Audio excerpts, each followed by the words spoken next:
Atariyama fi Allah. Maskun atariyama atariyama fi Allah. Hati-hati. Kita ini jangan sampai menyumpahkan diri sendiri.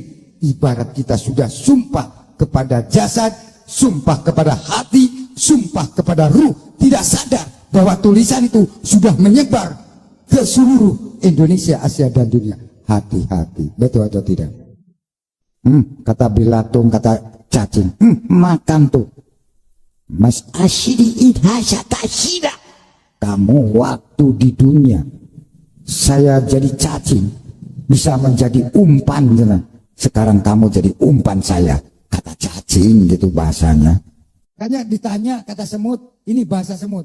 Bismillahirrahmanirrahim. Asyukuri innaka yama kariyama gufron, alkihi innaka yama adariyama firma Allah. Apakah saya didoakan enggak gufron? Ya jelas lah. Karena saya informasi dengan Nabi. Nabi siapa? Nabi Sulaiman alaihi wassalam dengan saya. Saya difitnah dina, senang. Tetap saya mendoakan. Oke. Semua gudangnya tetap kata Rasulullah, Rabbana qul inna rahmatan ibadah, qul inna rahmatan lil alamin. Doakan. Gimana? Alhamdulillah. Baik, pertanyaan selanjutnya, apakah agama Kristen, pokoknya selain Islam, Mbah, selain Islam, Kristen, Buddha, Hindu, itu bisa masuk surga? Bismillahirrahmanirrahim. Assalamualaikum warahmatullahi wabarakatuh. Alhamdulillah wa syukurillah sebangsa dan setanah air. Agama disebut lintas agama. Apakah itu masuk surga? Ya masuk. Karena apa? Sudah ada gardu masing-masing. Betul nggak? Nabinya siapa? Atau malaikat siapa? Atau ulamanya siapa? Pemimpinnya siapa? Itu sudah ada channel-channelnya. Betul nggak? Ada juru kunci-kuncinya. Masuk surga. Masa Islam aja yang masuk surga? Ya enggak. Semua orang yang memiliki kepercayaan, dia punya keyakinan bahwa keyakinan itu akan mengantarkan dia pada maslahat. Silakan cek. Kalau Anda tanyakan kepada non-muslim, dia pun akan yakin masuk surga. Bismillahirrahmanirrahim. Assalamualaikum warahmatullahi wabarakatuh. Alhamdulillahirabbil alamin, wassalatu wassalamu ala Rasulillah wa ala alihi wa sahbihi wa mawalah, amma ba'du. Sahabat beriman yang dimuliakan Allah, syukur alhamdulillah kita bertemu lagi di channel ini. Pada kesempatan yang berbahagia ini, mari sejenak kita luangkan waktu kita untuk bersama-sama menyimak kajian yang sangat luar biasa yang akan disampaikan oleh guru kita. Tentunya banyak sekali ilmu, hikmah, dan manfaat yang bisa dijadikan pelajaran dalam kehidupan kita sehari-hari. Penasaran siapa beliau? Mari kita simak bersama. Selamat mendengarkan. Kita menyerupakan diri dengan orang Yahudi, Nasrani, bila kita meyakini hanya kita yang masuk surga, sedangkan yang lainnya masuk neraka. Tayyib. Semua orang yang memiliki kepercayaan, dia punya keyakinan bahwa keyakinan itu akan mengantarkan dia pada maslahat. Silakan cek. Kalau Anda tanyakan kepada non-muslim, dia pun akan yakin masuk surga. Anda tanyakan misalnya pada orang Nasrani, dia yakin masuk surga. Anda tanyakan kepada orang Yahudi, dia yakin masuk surga. Anda tanyakan pada diri kita sendiri, kita pun yakin kita akan masuk surga. Hanya di antara sekian keyakinan itu, kita bisa ukur mana di antara keyakinan yang membuktikan kebenaran dari apa yang diyakini. Sama. Anda ingin mengerjakan sesuatu, semua punya capaian. Tapi kan semua capaian itu bisa diukur mana yang paling benar di antara semua itu. Saya beri contoh kepada Anda misalnya. Baik, jika ada orang mengatakan 2 kali 3 sama dengan berapa? 6 misalnya. 2 kali 3 sama dengan 6. Ada yang yakin 2 kali 3 sama dengan 5. Ada yang yakin 2 kali 3 sama dengan 7. Ada yang yakin 2 kali 3 sama dengan 6. Bagaimana membuktikan keyakinan ini? Mana yang paling benar di antara yang 3 ini? Maka ada perlu diuji dari semua keyakinan itu untuk menentukan mana yang paling benar dari semua apa yang diyakini itu.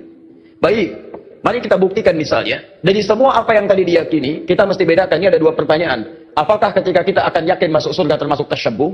Yang kedua, bagaimana menguji keyakinan antara yang paling benar sehingga iman kita yakin terhadap apa yang kita yakini. Baik, saya mulai dari yang kedua dulu. Quran surah ketiga Ali Imran ayat 19, paling kiri sebelah atas.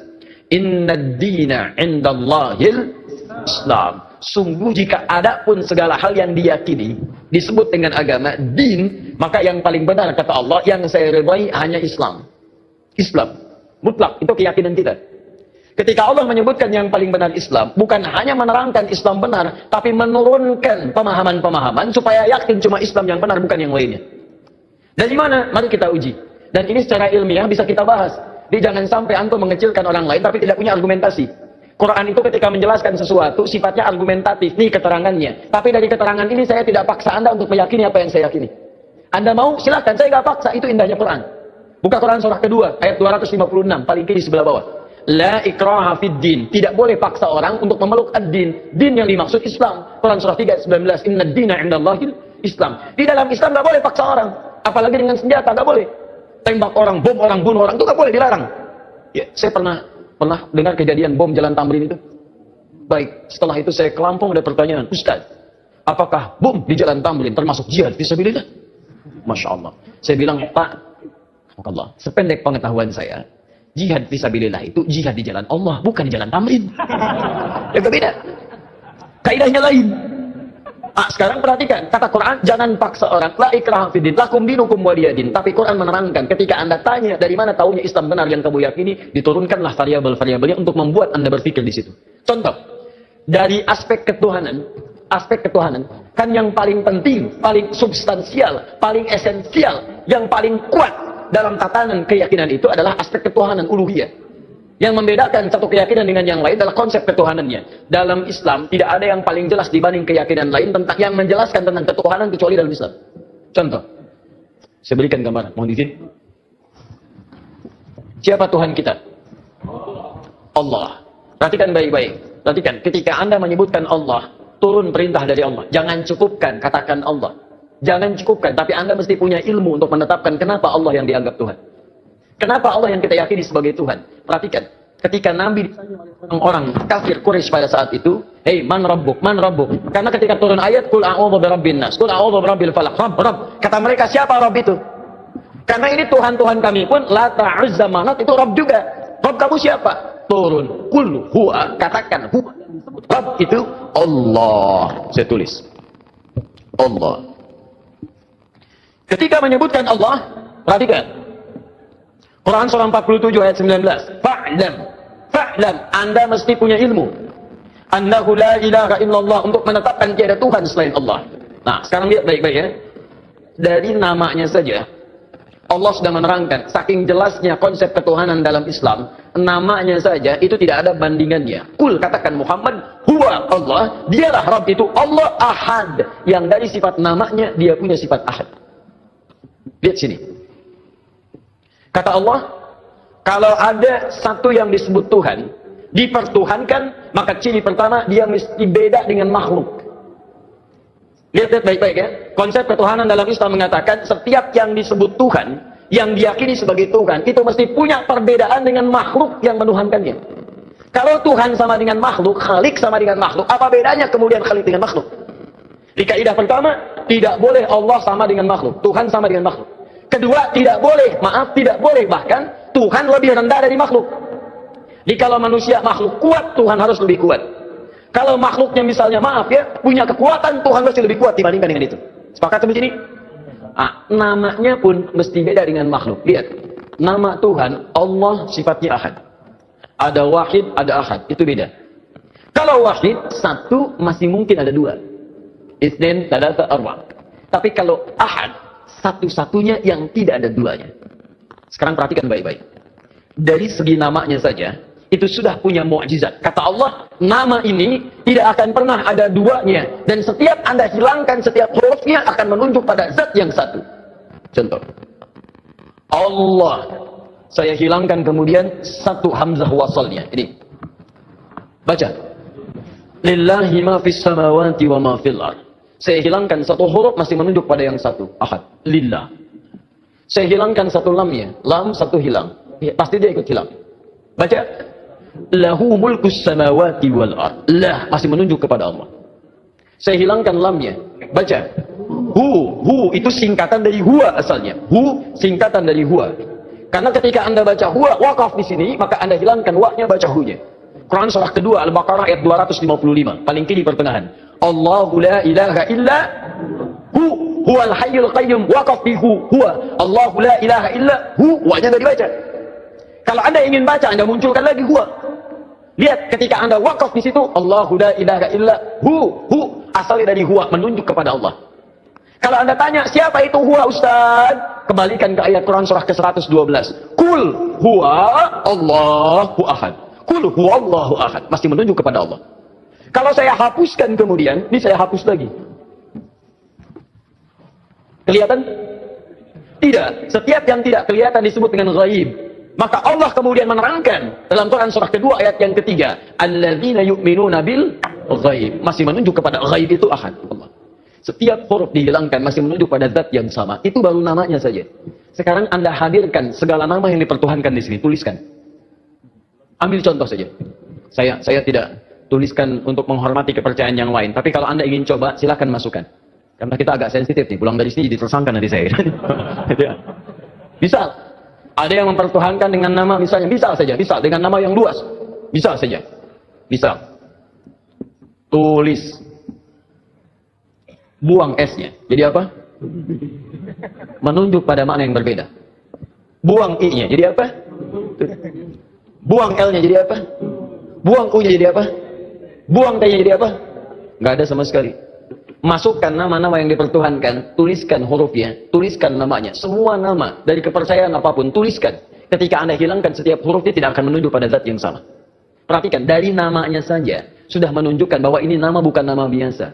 Jadi benar ketika Allah mengatakan memilih namanya fa'lam annahu la ilaha illallah. Ini menunjukkan keyakinan yang paripurna, baru namanya. Saya belum bicara rububiyahnya, saya belum bicara asma wa sifatnya, itu saya baru bicara tentang namanya saja. Maka kalau namanya saja sudah punya mukjizat jauh dibandingkan yang lainnya, maka bagaimana kemudian kita menolaknya sebagai Tuhan? Belum yang lainnya, lam yalid wa lam yulad, tidak diberanak dan tidak diperanakan. Kalau Tuhan itu hasil dari anak berarti sama dengan makhluk. Dia kan bedanya, Tuhan Khalik mesti beda dengan makhluk. Manusia mengandung melahirkan. Tuhan tidak boleh mengandung, tidak boleh melahirkan. Kalau Tuhan mengandung melahirkan berarti sama dengan makhluk. Jelas ya? Baik, makanya Allah menolak. Saya tidak dilahirkan, saya tidak melahirkan. Kalau saya punya sifat itu sama dengan makhluk. Kalau kalian menyamakan Tuhan, apa kalian menyembah Tuhan? Masing-masing aja ngaku Tuhan. Baik, walam yakul lahu kufuwan ahad, dan tidak punya partner dalam kekuasaannya. Wah, kalau punya partner bahaya. Tuhan ini pengen begini, Tuhan itu pengen begitu. Ya, ada Tuhan pemberi nikmat, ada Tuhan pemberi azab. Begitu mau diberikan nikmat, kata yang azab, jangan, karena saya mau mengazab itu. Kata yang pemberi nikmat, jangan dulu, saya berikan itu. Ribut sama Tuhan. Jelas ya? Jadi kalau kita meyakini misalnya Islam agama yang hak, kemudian itu mengantarkan kita ke surga. Ketika Anda yakin dengan Allah disebut beriman. Iman syarat pertama mengantarkan ke surga. Karena itu ketika Allah menyebutkan kalimat surga pertama dalam Quran surah kedua Al-Baqarah ayat 25, paling kanan sebelah atas, maka disebut kalimat iman dulu. Wa basyiril ladzina amanu wa 'amilus salihati anna lahum jannatin tajri min tahtihal anhar. Berikan kabar pada orang-orang beriman dan beramal soleh, maka mereka mendapat kesempatan untuk bisa masuk ke dalam surganya Allah yang mengalir sungai-sungai keindahan di dalamnya. Jadi ini yang pertama. Jadi kalau ada misalnya, mohon maaf ya, mohon maaf, orang-orang meyakini, oh agama saya benar mengantarkan ke surga, kita bisa uji dengan keterangan-keterangan dalam Al-Quran. Jelas ya? Tayyib. Sekarang apakah kalau orang Yahudi Nasrani meyakini masuk surga, kita meyakini sama tasyabbuh? Anda pahami dulu apa itu tasyabbuh. Sehingga dengan memahami kalimatnya kita bisa menerangkan hukumnya. Nah, sekarang ini banyak orang menyimpulkan satu hukum tapi tidak paham dengan esensinya. Tasyabbuh itu artinya menyerupai perbuatan-perbuatan yang dengan penyerupaan itu mengesankan dia bagian dari orang yang mengerjakannya. Bisa. Tasyabbuh itu dibagi dua. Tasyabbuh yang sama sekali. Nggak boleh. Yang terkait dengan ibadah kita. Antum kenal Kiai Haji Muhammad Hashim bin Asy'ari pendiri NU? Kenal di mana? Luar biasa memang ini. Utsman bin Affan kenal, ini Umar bin Khattab kenal, luar biasa ya. Kiai Hashim kenal, dia sudah wafat, beliau sudah lama wafatnya.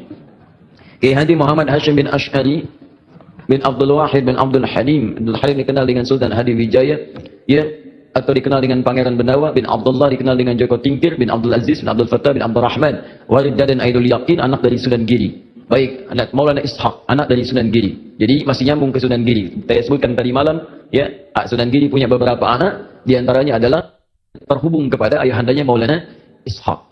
Beliau mendirikan Nahdlatul Ulama tanggal 31 Januari tahun 1926. Menulis 19 kitab. Saya punya semua kumpulan kitab beliau. Itu kitab keduanya. Namanya Risalah Ahlus Sunnah wal Jamaah. Masya Allah, sangat luar biasa kajian yang sudah disampaikan oleh guru kita. Sahabat beriman yang dirahmati Allah, tetaplah di channel ini karena kajian ini belum selesai. Tentunya masih banyak lagi hal-hal menarik yang akan kita dengarkan bersama dari guru kita. Tetaplah di channel ini dan mari kita lanjutkan kembali. Selamat mendengarkan. Buka di halaman ke-14. Paling kanan sebelah atas, baris yang kelima sampai 7. Ujung baris yang kelima sampai ke baris nomor 7. Itu beliau mencontohkan tasyabbuh paling gampang dipahami yang terjadi di Pulau Jawa dan sekitarnya di Nusantara. Dibuka di halaman ke-9 paling kiri sebelah atas, faslun, fasal pembahasan fi dhuhuril bid'ah fi ardi Jawa, tentang munculnya bid'ah. Bid'ah di sini bukan masalah fikih tapi akidah, keyakinan. Ya, di negeri Jawa, di Pulau Jawa. Kemudian wantisyariha wal mubtadi'ina fiha, dan penyebarannya bagaimana dia menyebar serta tokoh-tokohnya. Di antara yang disebut dengan bid'ah adalah tasyabbuh fil aqaid. Menyerupakan dalam keyakinan-keyakinan di pemeluk lain. Apa di antaranya kata beliau? Pada masa penjajahan dulu itu, datanglah kemudian para penjajah, plus bukan dengan penjajahan saja, tapi dengan keyakinannya. Mereka membangun kanais, pusat-pusat ibadah mereka. Ya, kalau dulu yang datang itu Portugis, maka dia bangun gereja, kemudian juga Belanda datang bangun gereja. Ketika dibangun, dia kemudian mengajak dengan misi supaya orang-orang konvert pindah agama pada keyakinan mereka. Bagaimana caranya? Salah satunya dengan tasyabuh. Mengajak kemudian dengan pakaian-pakaian, ya, ciri khas pakai topi-topi khusus, pakaian-pakaian khusus dengan pakaian yang dipakai mereka untuk ibadah. Ada yang memberikan biskuit, ada yang memberikan makanan macam-macam. Kata beliau, memberikan fatwa pada saat itu, siapa yang bertasyabbuh mengenakan pakaian bizayyihim, pakaian-pakaian khas mereka. Misal, maaf, ya, pakaian topinya dipakai. Kemudian bisa menggunakan pakaian-pakaian tertentu yang memang digunakan untuk kepentingan ibadah agama tertentu. Maka beliau hukumi yang seperti itu tasyabbuh bil kufri fahuwa kafirun wa haramun. Yang seperti itu dihukumi dengan haram. Tasyabuh itu artinya menyerupakan dari perbuatan yang dengan perbuatan itu menunjukkan pola ibadah tertentu, pola keyakinan tertentu yang dilarang dalam Islam. Jelas? Ada orang beda kepercayaan dengan kita, dia mengenakan pakaian, tak ikuti pakaian itu disebut tasyabuh yang dilarang. Ada orang punya kebiasaan, misal ada ulang tahun, tiup lilin. Tiup lilinnya, tiup nggak mati-mati, ya, masya Allah. Karena ini ditutup dengan gelas, ya kan, masya Allah. Tiup, bisa nggak mati-mati, tiup. Nah, itu kebudayaan yang dilarang. Valentine misalnya kan, Valentine, 17 Februari, kebudayaan datang dari luar, ya bertentangan dengan nilai agama, merusak akidah, muncul banyak yang haram di situ, ikhtilat di antara remaja, haram. Anda ikuti tasyabuh dengan itu, haram hukumnya. Itu yang disebut tasyabuh. Ya, tapi kalau tasyabuh dalam muamalah yang dibenarkan, itu gak ada masalah. Misal orang Yahudi pakai pesawat, kita pakai pesawat itu nggak ada masalah. Ya, jangan diserupakan. Pesawat, Yahudi pakai pesawat, saya pakai pesawat, haram. Masya Allah. Tiba-tiba datang panggilan haji, menunaikan ibadah haji. Baik, hei, siap berangkat besok haji, masya Allah, siap. Pakai apa? Pesawat, haram ah. Mau pakai apa? Kuda aja. Mahal. Bagaimana pakai kuda dari Lombok ke Mekah? Susah. Ya, itu handphone. Orang Nasrani pakai handphone, antum pakai handphone. Ya, jadi jangan diserupakan. Oh, Nasrani handphone, saya pakai handphone, berarti haram. Tidak. Ya, Anda boleh gunakan itu ketika mereka menggunakan, Anda gunakan. Cuma perbedaannya bagaimana cara Anda menggunakan itu. Mereka gunakan misalnya untuk keyakinan mereka, Anda gunakan untuk keyakinan Anda. Update waktu sholat, masukkan program Quran di dalamnya. Ada yang sifatnya serupa, dia nelpon, Anda nelpon, itu bukan tasyabuh. Kan itu pola umum dalam kehidupan. Dia bicara, Anda bicara. Dia makan, Anda makan. Itu bukan tasyabuh. Cuma perbedaannya apa yang Anda makan, apa yang mereka makan. Bagaimana cara mencari makanan, bagaimana cara mereka mencari makanan. Itu yang membedakan antara mereka dengan kita. Makanya orang beriman ketika mencari makan pun disebut kalimat imannya dulu. Quran surah kedua ayat 172, paling kiri sebelah atas. Ya ayyuhalladzina amanu kulu min thayyibati ma razaqnakum. Hei orang-orang beriman, silahkan cari makan dari apa yang rezeki yang telah kami tetapkan. Di orang beriman itu mau cari makan pun imannya disebutkan. Dan halalnya dibuang. Lihat. Ketika Allah menyebutkan manusia secara umum, kalimat halalnya muncul. Quran surah kedua ayat 168, paling kanan sebelah bawah. Ya ayyuhan nasu kulu mimma fil ardi halalan thayyiba. Hei manusia, silahkan cari makan dengan cara yang halal. Silahkan beraktivitas di bumi dengan cara yang halal. Tapi ketika menyebut orang beriman, halalnya dibuang. Ya ayyuhalladzina amanu kulu min thayyibati ma razaqnakum. Halalnya dibuang. Thayyibat dijamakkan. Thayyib jadi thayyibat. Kata para ulama tafsir, kenapa kalimat halalnya dibuang? Karena orang beriman itu imannya akan otomatis menuntun dia pada yang halal. Jadi kalau Anda mengaku beriman, masih mencari yang haram, ada yang salah dalam iman Anda. Ada yang keliru. Makanya orang beriman itu tidak mungkin melakukan perbuatan buruk. Datang ke kantor, tiba-tiba ada yang misalnya ngasih proyek yang tidak jelas, imannya akan menghentikan tangan dia untuk menyebut yang tidak jelas itu. Kalau mereka yakin masuk surga, kita yakin itu bukan tasyabuh namanya. Tapi perbedaan keyakinan kita untuk didiskusikan mana yang terbenar di antara keyakinan itu. Di tasyabuh itu sifatnya ada dua. Tasyabuh dengan yang tidak dibenarkan sama sekali, yaitu perbuatan-perbuatan kufur yang bisa mengantarkan kita pada kufuran, atau perbuatan maksiat yang dilarang oleh ketentuan agama. Tapi kalau tasyabuh dalam muamalah itu bukan tasyabuh namanya, tapi hanya kegiatan-kegiatan rutinitas yang bisa kita kerjakan oleh setiap manusia. Alhamdulillahirrabbilalamin, demikianlah kajian penuh ilmu, hikmah, dan manfaat yang sudah kita dengarkan bersama dari guru kita. Semoga tausiah yang beliau sampaikan menjadi ilmu yang bermanfaat dalam kehidupan kita sehari-hari. Dan semoga kita semua bisa istiqomah dalam mengamalkannya. Amin ya rabbal alamin. Sahabat beriman yang dirahmati Allah, terima kasih banyak sudah menyimak tausiah ini sampai selesai. Doa dan harapan saya semoga sahabat semua selalu diberikan kesehatan, dimudahkan segala urusannya, dan dilancarkan rezekinya. Amin ya rabbal alamin. Demikian yang dapat saya bagikan. Kurang lebihnya mohon maaf. Sampai bertemu lagi di kajian berikutnya. Wabillahi taufiq wal hidayah wa ridha wal inayah. Wassalamualaikum warahmatullahi wabarakatuh. Setelah kita mendengarkan bersama tausiah yang sangat luar biasa dari guru kita, sekarang mari kita lanjutkan aktivitas kita masing-masing. Semoga tausiah yang beliau sampaikan kepada kita semua menjadi ilmu yang bermanfaat dalam kehidupan kita sehari-hari, dan semoga kita semua bisa istiqomah dalam mengamalkannya. Amin ya rabbal alamin. Selamat beraktivitas buat sahabat semua dan sukses selalu. Sampai bertemu lagi di video berikutnya. Wabillahi taufiq wal hidayah. Wassalamualaikum warahmatullahi wabarakatuh. Apalagi pakai bahasa jin. Tak jelaskan ini bahasa jinnya. Bismillahirrahmanirrahim.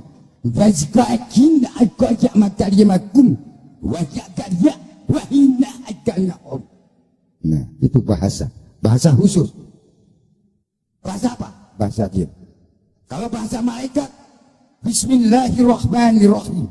Maqali inna kalimah Allah, maqali inna kalimah dunya al-khataliyama filma Allah. Maskun akariyama kalimah filma Allah. Hati-hati. Kita ini jangan sampai menyumpahkan diri sendiri. Ibarat kita sudah sumpah kepada jasad, sumpah kepada hati, sumpah kepada ruh, tidak sadar bahwa tulisan itu sudah menyebar ke seluruh Indonesia, Asia, dan dunia. Hati-hati, betul atau tidak? Kata Bilatung, kata cacing, makan tuh. Mas asyidi idhasya tasyida. Kamu waktu di dunia saya jadi cacing, bisa menjadi umpan. Sekarang kamu jadi umpan saya. Kata cacing gitu bahasanya. Makanya ditanya kata semut, ini bahasa semut. Bismillahirrahmanirrahim. Asyukuri innaka yama kaliyama gufron, alkihi innaka yama adar yama firma Allah. Apakah saya didoakan enggak gufron? Ya jelas lah. Karena saya informasi dengan Nabi. Nabi siapa? Nabi Sulaiman alaihi wassalam dengan saya. Saya difitnah dina, senang, tetap saya mendoakan. Oke. Semua gudangnya tetap kata Rasulullah, Rabbana qul inna rahmatan ibadah, qul inna rahmatan lil alamin. Doakan. Gimana? Alhamdulillah. Baik, pertanyaan selanjutnya, apakah agama Kristen, pokoknya selain Islam, selain Islam, Kristen, Buddha, Hindu, itu bisa masuk surga? Bismillahirrahmanirrahim. Assalamualaikum warahmatullahi wabarakatuh. Alhamdulillah wa syukurillah sebangsa dan setanah air. Agama disebut lintas agama. Apakah itu masuk surga? Ya masuk. Karena apa? Sudah ada gardu masing-masing. Betul nggak? Nabinya siapa? Atau malaikat siapa? Atau ulamanya siapa, pemimpinnya siapa, itu sudah ada channel-channelnya. Betul nggak? Ada juru kunci-kuncinya. Masuk surga. Masa Islam aja yang masuk surga? Ya enggak. Semua orang yang memiliki kepercayaan, dia punya keyakinan bahwa keyakinan itu akan mengantarkan dia pada maslahat. Silakan cek, kalau Anda tanyakan kepada non-muslim, dia pun akan yakin masuk surga. Bismillahirrahmanirrahim. Assalamualaikum warahmatullahi wabarakatuh. Alhamdulillahirrabbilalamin. Wassalatu wassalamu ala rasulillah wa ala alihi wa sahbihi wa mawalah amma ba'du. Sahabat beriman yang dimuliakan Allah, syukur alhamdulillah kita bertemu lagi di channel ini. Pada kesempatan yang berbahagia ini, mari sejenak kita luangkan waktu kita untuk bersama-sama menyimak kajian yang sangat luar biasa yang akan disampaikan oleh guru kita. Tentunya banyak sekali ilmu, hikmah, dan manfaat yang bisa dijadikan pelajaran dalam kehidupan kita sehari-hari. Penasaran siapa beliau? Mari kita simak bersama. Selamat mendengarkan. Kita menyerupakan diri dengan orang Yahudi Nasrani bila kita meyakini hanya kita yang masuk surga sedangkan yang lainnya masuk neraka. Tayyib. Semua orang yang memiliki kepercayaan, dia punya keyakinan bahwa keyakinan itu akan mengantarkan dia pada maslahat. Silakan cek, kalau Anda tanyakan kepada non-muslim, dia pun akan yakin masuk surga. Anda tanyakan misalnya pada orang Nasrani, dia yakin masuk surga. Anda tanyakan kepada orang Yahudi, dia yakin masuk surga. Anda tanyakan pada diri kita sendiri, kita pun yakin kita akan masuk surga.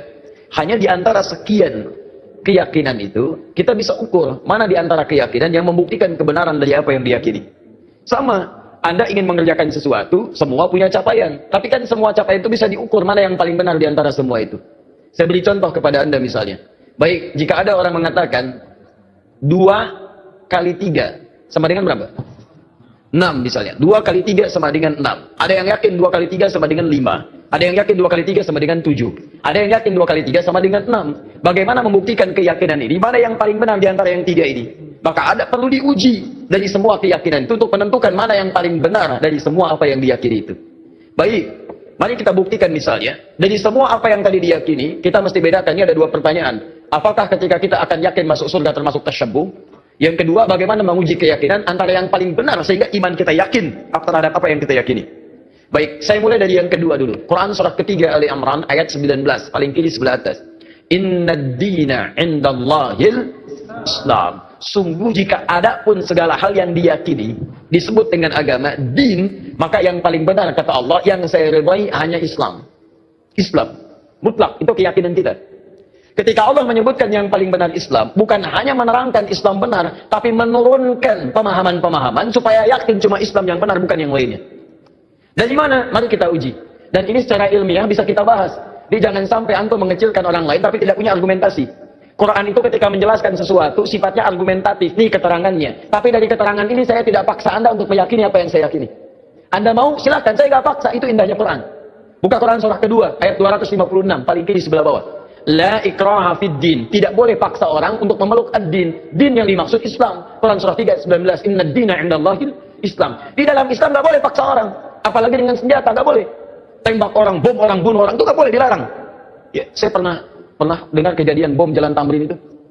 Baik, setelah itu saya ke Lampung, ada pertanyaan, Ustaz, apakah bom di Jalan Tamrin termasuk jihad fisabilillah? Masya Allah. Saya bilang, Pak, Allah, sependek pengetahuan saya, jihad fisabilillah itu jihad di jalan Allah, bukan di Jalan Tamrin. Ya berbeda. Kaidahnya lain. Sekarang perhatikan, kata Quran, jangan paksa orang. La ikraha fiddin, lakum dinukum waliyadin. Tapi Quran menerangkan, ketika Anda tanya dari mana tahunya Islam benar yang kamu yakini, diturunkanlah variabel-variabelnya untuk membuat Anda berpikir di situ.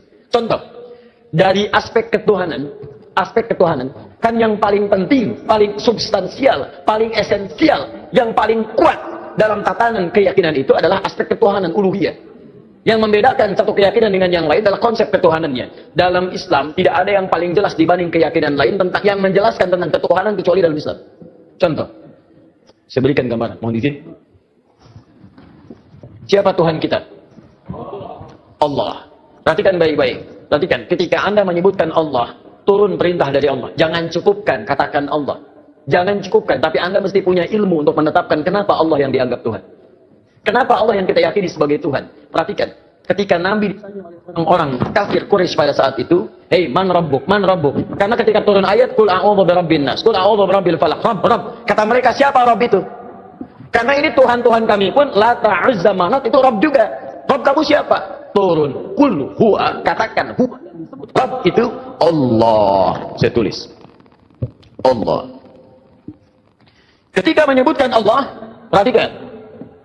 Quran surah 47 ayat 19. Fa'lam, Anda mesti punya ilmu.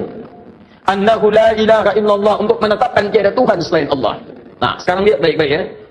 Dari namanya saja, Allah sudah menerangkan, saking jelasnya konsep ketuhanan dalam Islam, namanya saja itu tidak ada bandingannya. Kul, katakan Muhammad, Huwa Allah, dialah Rabb itu Allah Ahad, yang dari sifat namanya dia punya sifat Ahad. Lihat sini. Kata Allah, kalau ada satu yang disebut Tuhan, dipertuhankan, maka ciri pertama dia mesti beda dengan makhluk. Lihat baik-baik ya. Konsep ketuhanan dalam Islam mengatakan setiap yang disebut Tuhan, yang diyakini sebagai Tuhan, itu mesti punya perbedaan dengan makhluk yang menuhankannya. Kalau Tuhan sama dengan makhluk, Khalik sama dengan makhluk, apa bedanya kemudian Khalik dengan makhluk? Di kaidah pertama, tidak boleh Allah sama dengan makhluk, Tuhan sama dengan makhluk. Kedua, tidak boleh bahkan Tuhan lebih rendah dari makhluk. Jadi kalau manusia makhluk kuat, Tuhan harus lebih kuat. Kalau makhluknya misalnya punya kekuatan, Tuhan mesti lebih kuat dibandingkan dengan itu. Sepakat sampai sini? Namanya pun mesti beda dengan makhluk. Lihat, nama Tuhan Allah sifatnya Ahad. Ada Wahid, ada Ahad, itu beda. Kalau Wahid satu masih mungkin ada dua. Itsnain, tsalatsa, arba'. Tapi kalau Ahad satu-satunya yang tidak ada duanya. Sekarang perhatikan baik-baik. Dari segi namanya saja itu sudah punya mukjizat. Kata Allah, nama ini tidak akan pernah ada duanya, dan setiap Anda hilangkan setiap hurufnya akan menunjuk pada zat yang satu. Contoh, Allah, saya hilangkan kemudian satu hamzah wasalnya. Ini baca, lillahi ma fis samawati wa ma fil ard. Saya hilangkan satu huruf masih menunjuk pada yang satu, Ahad, lillah. Saya hilangkan satu lamnya, lam satu hilang, pasti dia ikut hilang. Baca, lahu mulkus samawati wal ard. Lah masih menunjuk kepada Allah. Saya hilangkan lamnya. Baca, hu itu singkatan dari huwa asalnya. Hu singkatan dari huwa. Karena ketika Anda baca huwa wakaf di sini, maka Anda hilangkan wa-nya, baca hu-nya. Quran surah kedua Al-Baqarah ayat 255, paling kiri pertengahan. Allahu la ilaha illa huwal hayyul qayyum, wakaf di huwa. Allahu la ilaha illa wa-nya tidak dibaca. Kalau Anda ingin baca, Anda munculkan lagi huwa. Lihat, ketika Anda wakaf di situ, Allahu la ilaha illa asalnya dari huwa, menunjuk kepada Allah. Kalau Anda tanya, siapa itu huwa Ustaz? Kembalikan ke ayat Quran surah ke-112. Kul huwa Allahu ahad. Kul huwa Allahu ahad. Masih menunjuk kepada Allah.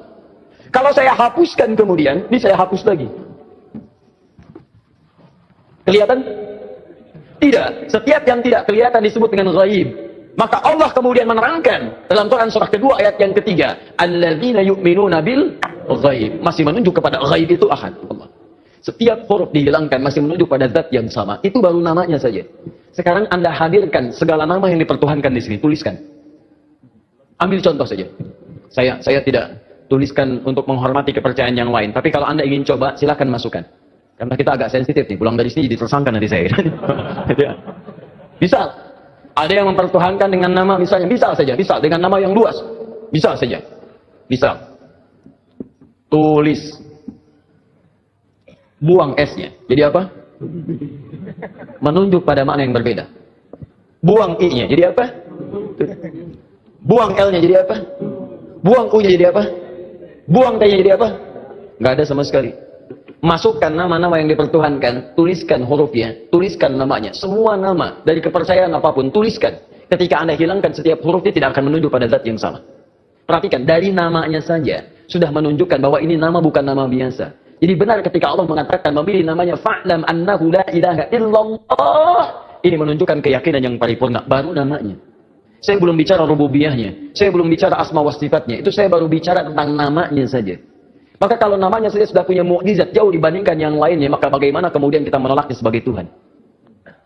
Belum yang lainnya, lam yalid wa lam yulad, tidak diberanak dan tidak diperanakan. Kalau Tuhan itu hasil dari anak, berarti sama dengan makhluk. Ya kan bedanya, Tuhan Khalik mesti beda dengan makhluk. Manusia mengandung melahirkan. Tuhan tidak boleh mengandung, tidak boleh melahirkan. Kalau Tuhan mengandung melahirkan, berarti sama dengan makhluk. Jelas ya? Baik, makanya Allah menolak. Saya tidak dilahirkan, saya tidak melahirkan. Kalau saya punya sifat itu sama dengan makhluk. Kalau kalian menyamakan Tuhan, apa kalian menyembah Tuhan? Masing-masing aja aku Tuhan. Walam yakun lahu kufuwan ahad, dan tidak punya partner dalam kekuasaannya. Wah, kalau punya partner bahaya. Tuhan ini pengen begini, Tuhan itu pengen begitu. Ya, ada Tuhan pemberi nikmat, ada Tuhan pemberi azab.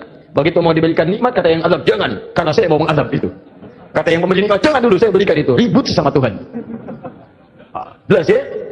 Jadi kalau kita meyakini misalnya Islam agama yang hak, kemudian itu mengantarkan kita ke surga. Ketika Anda yakin dengan Allah disebut beriman. Iman syarat pertama mengantarkan ke surga. Karena itu ketika Allah menyebutkan kalimat surga pertama dalam Quran surah kedua Al-Baqarah ayat 25, paling kanan sebelah atas, maka disebut kalimat iman dulu. Wa basyiril ladzina amanu wa 'amilus solihati anna lahum jannatin tajri min tahtiha al-anhar. Berikan kabar pada orang-orang beriman dan beramal soleh, maka mereka mendapat kesempatan untuk bisa masuk ke dalam surganya Allah yang mengalir sungai-sungai keindahan di dalamnya. Jadi ini yang pertama. Jadi kalau ada misalnya mohon maaf, orang-orang meyakini oh agama saya benar mengantarkan ke surga, kita bisa uji dengan keterangan-keterangan dalam Al-Quran. Jelas ya? Tayyib. Sekarang apakah kalau orang Yahudi Nasrani meyakini masuk surga, kita meyakini sama tasyabbuh? Anda pahami dulu apa itu tasyabbuh. Sehingga dengan memahami kalimatnya kita bisa menerangkan hukumnya. Nah, sekarang ini banyak orang menyimpulkan satu hukum tapi tidak paham dengan esensinya. Tasyabbuh itu artinya menyerupai perbuatan-perbuatan yang dengan penyerupaan itu mengesankan dia bagian dari orang yang mengerjakannya. Bisa. Tasyabbuh itu dibagi dua. Tasyabbuh yang sama sekali. Nggak boleh. Yang terkait dengan ibadah kita. Antum kenal Kiai Haji Muhammad Hashim bin Asy'ari pendiri NU? Kenal di mana? Luar biasa memang ini. Utsman bin Affan kenal, ini Umar bin Khattab kenal, luar biasa ya. Kiai Hashim kenal, dia sudah wafat, beliau sudah lama wafatnya. Kiai Haji Muhammad Hashim bin Asy'ari bin Abdul Wahid bin Abdul Halim. Abdul Halim dikenal dengan Sultan Hadi Wijaya, ya, atau dikenal dengan Pangeran Benawa bin Abdullah, dikenal dengan Joko Tingkir bin Abdul Aziz bin Abdul Fattah bin Abdul Rahman, Walid dan Aidul Yaqin, anak dari Sunan Giri. Baik, anak Maulana Ishaq, anak dari Sunan Giri. Jadi masih nyambung ke Sunan Giri. Saya sebutkan tadi malam, ya, Sunan Giri punya beberapa anak, di antaranya adalah terhubung kepada ayahandanya Maulana Ishaq. Beliau mendirikan Nahdlatul Ulama tanggal 31 Januari tahun 1926. Menulis 19 kitab.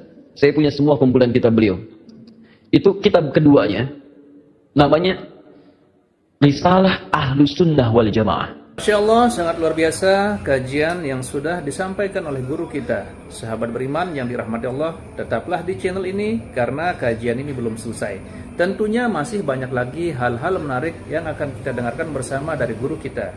Tetaplah di channel ini dan mari kita lanjutkan kembali. Selamat mendengarkan. Buka di halaman ke-14. Paling kanan sebelah atas, baris yang ke-5 sampai 7. Ujung baris yang ke-5 sampai ke baris nomor 7. Itu beliau mencontohkan tasyabbuh paling gampang dipahami yang terjadi di Pulau Jawa dan sekitarnya di Nusantara. Dibuka di halaman ke-9 paling kiri sebelah atas, faslun, fasal pembahasan fi dhuhuril bid'ah fi ardi Jawa, tentang munculnya bid'ah. Bid'ah di sini bukan masalah fikih tapi akidah, keyakinan. Ya, di negeri Jawa, di Pulau Jawa. Kemudian wantisyariha wal mubtadi'ina fiha, dan penyebarannya bagaimana dia menyebar serta tokoh-tokohnya. Di antara yang disebut dengan bid'ah adalah tasyabbuh fil aqaid. Menyerupakan dalam keyakinan-keyakinan di pemeluk lain. Apa di antaranya kata beliau? Pada masa penjajahan dulu itu, datanglah kemudian para penjajah, plus bukan dengan penjajahan saja, tapi dengan keyakinannya. Mereka membangun kanais, pusat-pusat ibadah mereka.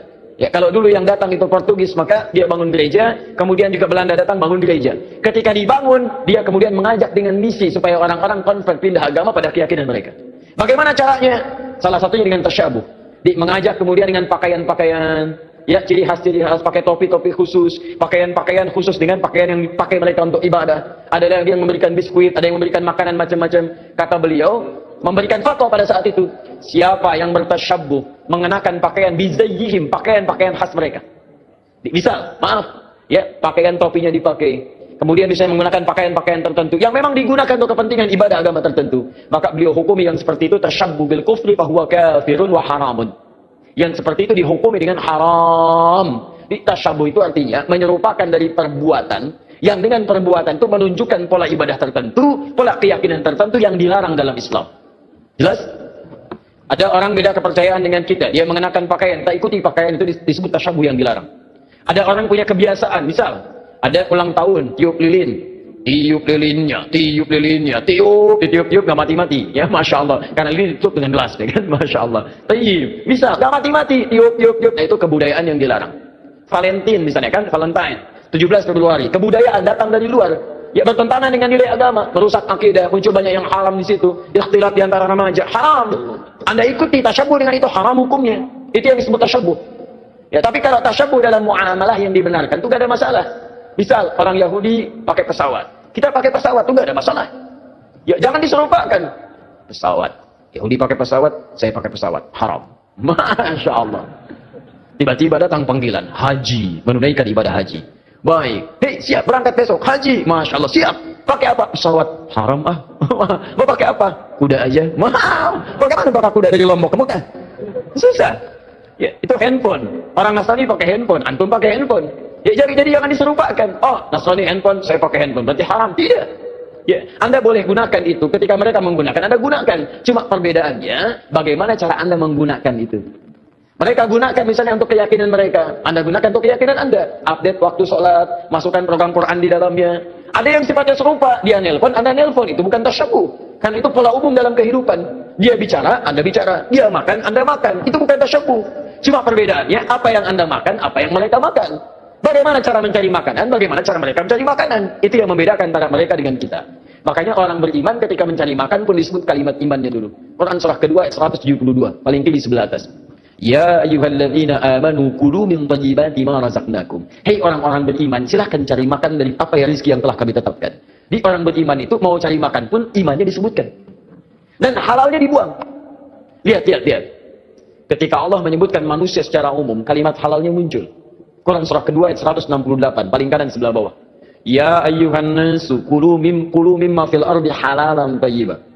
Hei manusia, silakan cari makan dengan cara yang halal. Silakan beraktivitas di bumi dengan cara yang halal. Tapi ketika menyebut orang beriman, halalnya dibuang. Ya ayyuhalladzina amanu kulu min thayyibati ma razaqnakum. Halalnya dibuang. Thayyibat dijamakkan. Thayyib jadi thayyibat. Kata para ulama tafsir, kenapa kalimat halalnya dibuang? Karena orang beriman itu imannya akan otomatis menuntun dia pada yang halal. Jadi kalau Anda mengaku beriman, pasti mencari yang haram, ada yang salah dalam iman Anda. Ada yang keliru. Makanya orang beriman itu tidak mungkin melakukan perbuatan buruk. Datang ke kantor, tiba-tiba ada yang misalnya ngasih proyek yang tidak jelas, imannya akan menghentikan tangan dia untuk menyebut yang tidak jelas itu. Kalau mereka yakin masuk surga, kita yakin itu bukan tasyabuh namanya. Tapi perbedaan keyakinan kita untuk didiskusikan mana yang terbenar di antara keyakinan itu. Di tasyabuh itu sifatnya ada dua. Tasyabuh dengan yang tidak dibenarkan sama sekali, yaitu perbuatan-perbuatan kufur yang bisa mengantarkan kita pada kufuran, atau perbuatan maksiat yang dilarang oleh ketentuan agama. Tapi kalau tasyabuh dalam muamalah itu bukan tasyabuh namanya, tapi hanya kegiatan-kegiatan rutinitas yang bisa kita kerjakan oleh setiap manusia. Alhamdulillahirrabbilalamin, demikianlah kajian penuh ilmu, hikmah, dan manfaat yang sudah kita dengarkan bersama dari guru kita. Semoga tausiah yang beliau sampaikan menjadi ilmu yang bermanfaat dalam kehidupan kita sehari-hari. Dan semoga kita semua bisa istiqomah dalam mengamalkannya. Amin ya rabbal alamin. Sahabat beriman yang dirahmati Allah, terima kasih banyak sudah menyimak tausiah ini sampai selesai. Doa dan harapan saya, semoga sahabat semua selalu diberikan kesehatan, dimudahkan segala urusannya, dan dilancarkan rezekinya. Amin ya rabbal alamin. Demikian yang dapat saya bagikan. Kurang lebihnya mohon maaf. Sampai bertemu lagi di kajian berikutnya. Wabillahi taufiq wal hidayah, waridha wal inayah. Wassalamualaikum warahmatullahi wabarakatuh.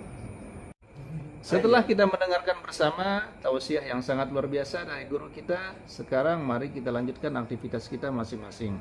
Semoga tausiah yang beliau sampaikan kepada kita semua menjadi ilmu yang bermanfaat dalam kehidupan kita sehari-hari. Dan semoga kita semua bisa istiqomah dalam mengamalkannya. Amin ya rabbal alamin. Selamat beraktivitas buat sahabat semua dan sukses selalu. Sampai bertemu lagi di video berikutnya.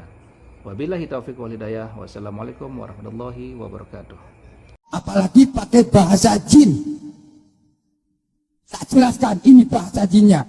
Bismillahirrahmanirrahim.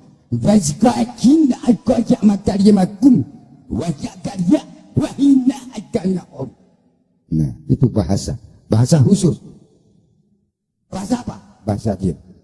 Kalau bahasa malaikat, Bismillahirrahmanirrahim.